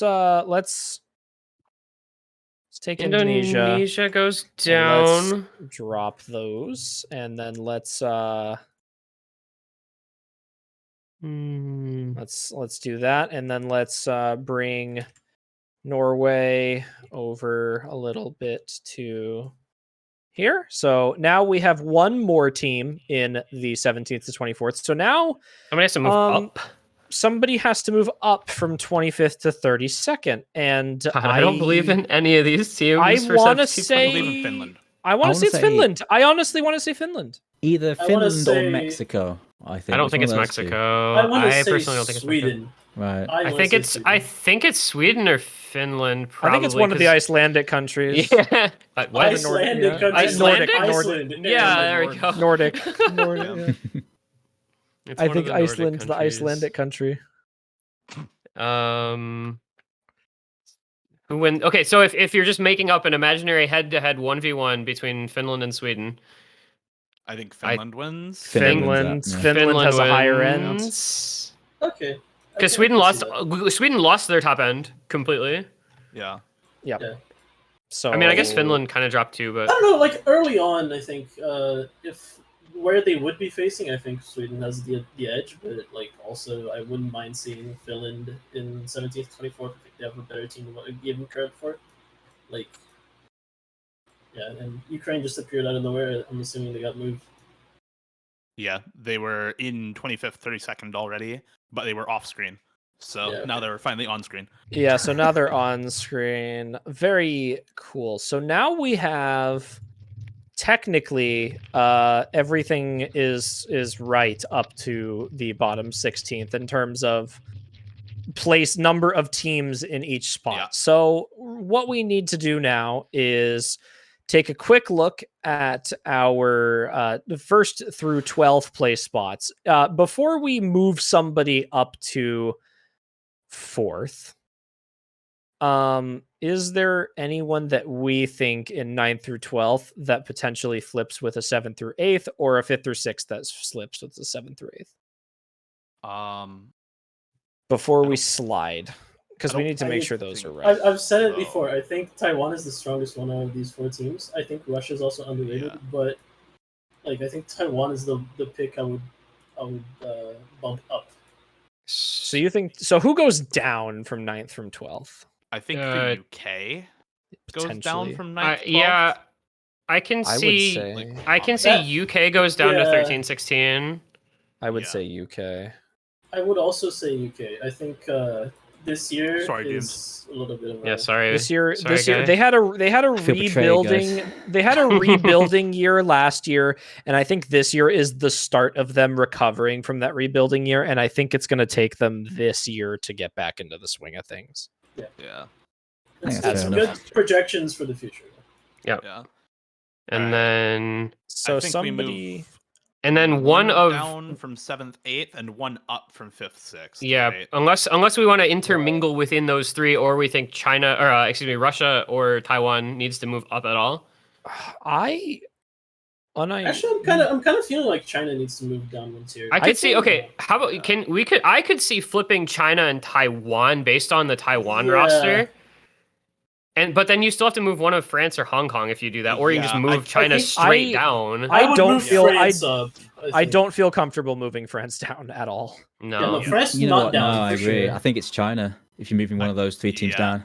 And So I can't see why- flipping Taiwan with either France or Hong Kong. So I think it's just China moves down. I to think 9th, China 12th. down. Yeah. Yep. I think Yeah. considering that level of map pool there, China probably have a good chance against France. But I just feel like if France do what we think they can do, we'll win that, right? So yeah. I mean, I personally think Hong Kong would go down over China, but that's just Oh. me. I mean, do Hong have Kong literally questions beat about, China like- in 3WC. It's half their teams. I know they beat them in 3WC, but China also didn't have the entirely same roster as 3WC. Oh no, I I think both Hong teams are Kong's really good. OWC roster is closer to their 3WC roster than China's OWC roster is to 3WC. If I'm Right. remembering correctly. I do have a couple of questions about like Hong Kong's motivation levels, but I think their players are just that good that it won't matter too much, and they'll be able to like get people back on board with everything and perform when it matters. I really want to know how. I thought Suwagi wasn't even going to play because he just straight Yeah. quit W. Yeah. So I don't Yeah. know what his performance is going to be like now. If it was up solely to me, I would flip Taiwan and Hong Kong personally, but I can see It's like why. reasonable. It's reasonable. I'm actually okay with that, to be honest. Flip Taiwan and Hong Kong. I think, but I mean, Taiwan has had historical motivation problems too, right? Like you're running into that no matter what. I mean, you're running into both Asian teams, or all Yeah. 3 Asian teams, really having a couple of motivation problems. I mean, there's a lot of teams in here that like you look at the individual players and some of them have motivation problems, but this in the end is OWC, and motivation through community tournaments for a lot of these players will be different than the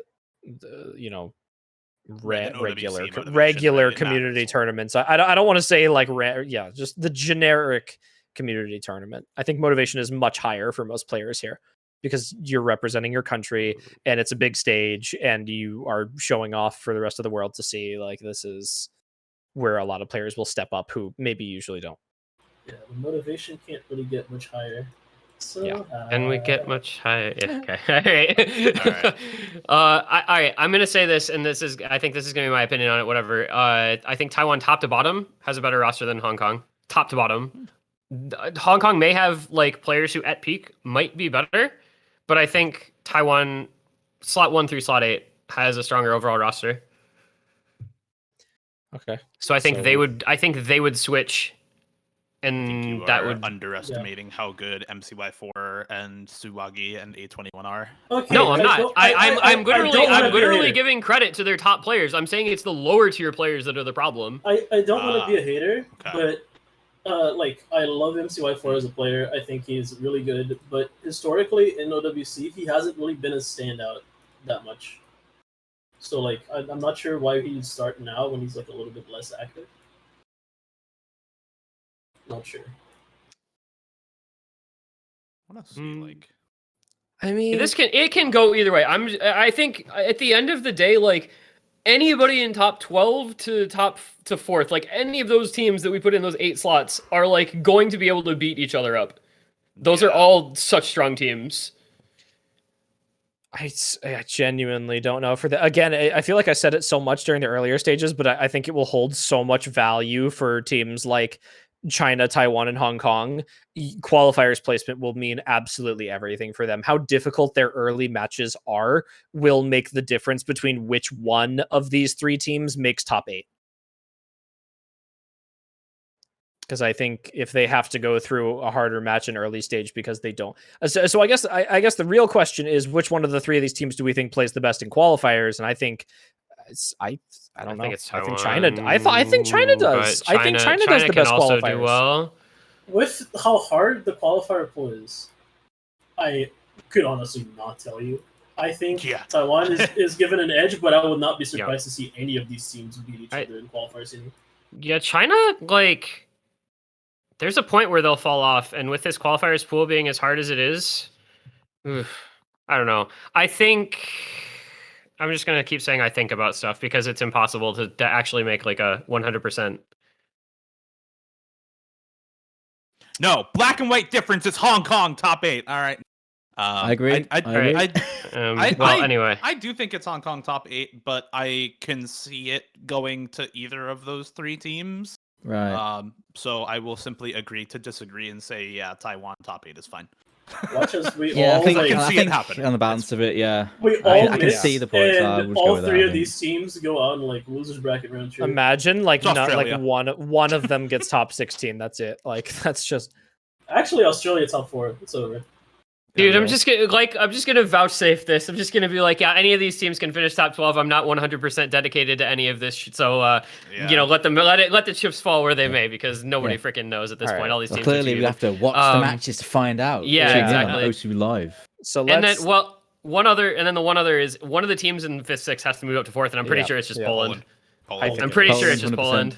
100% Poland. 100%. I can see South Korea. I can't really see Romania. I cannot see Romania. I unironically I think South Korea is a good team. I can't see either of these 2 teams in top 4. I can't. Phenomenal teams. They're phenomenal teams, but I can't see either of them beating Poland. I just realized Romania is yellow France. Well, I'm never gonna be able to unsee that. Yellow. They're just yellow France, guys. Shout out to Dio. Quote: Romania is yellow.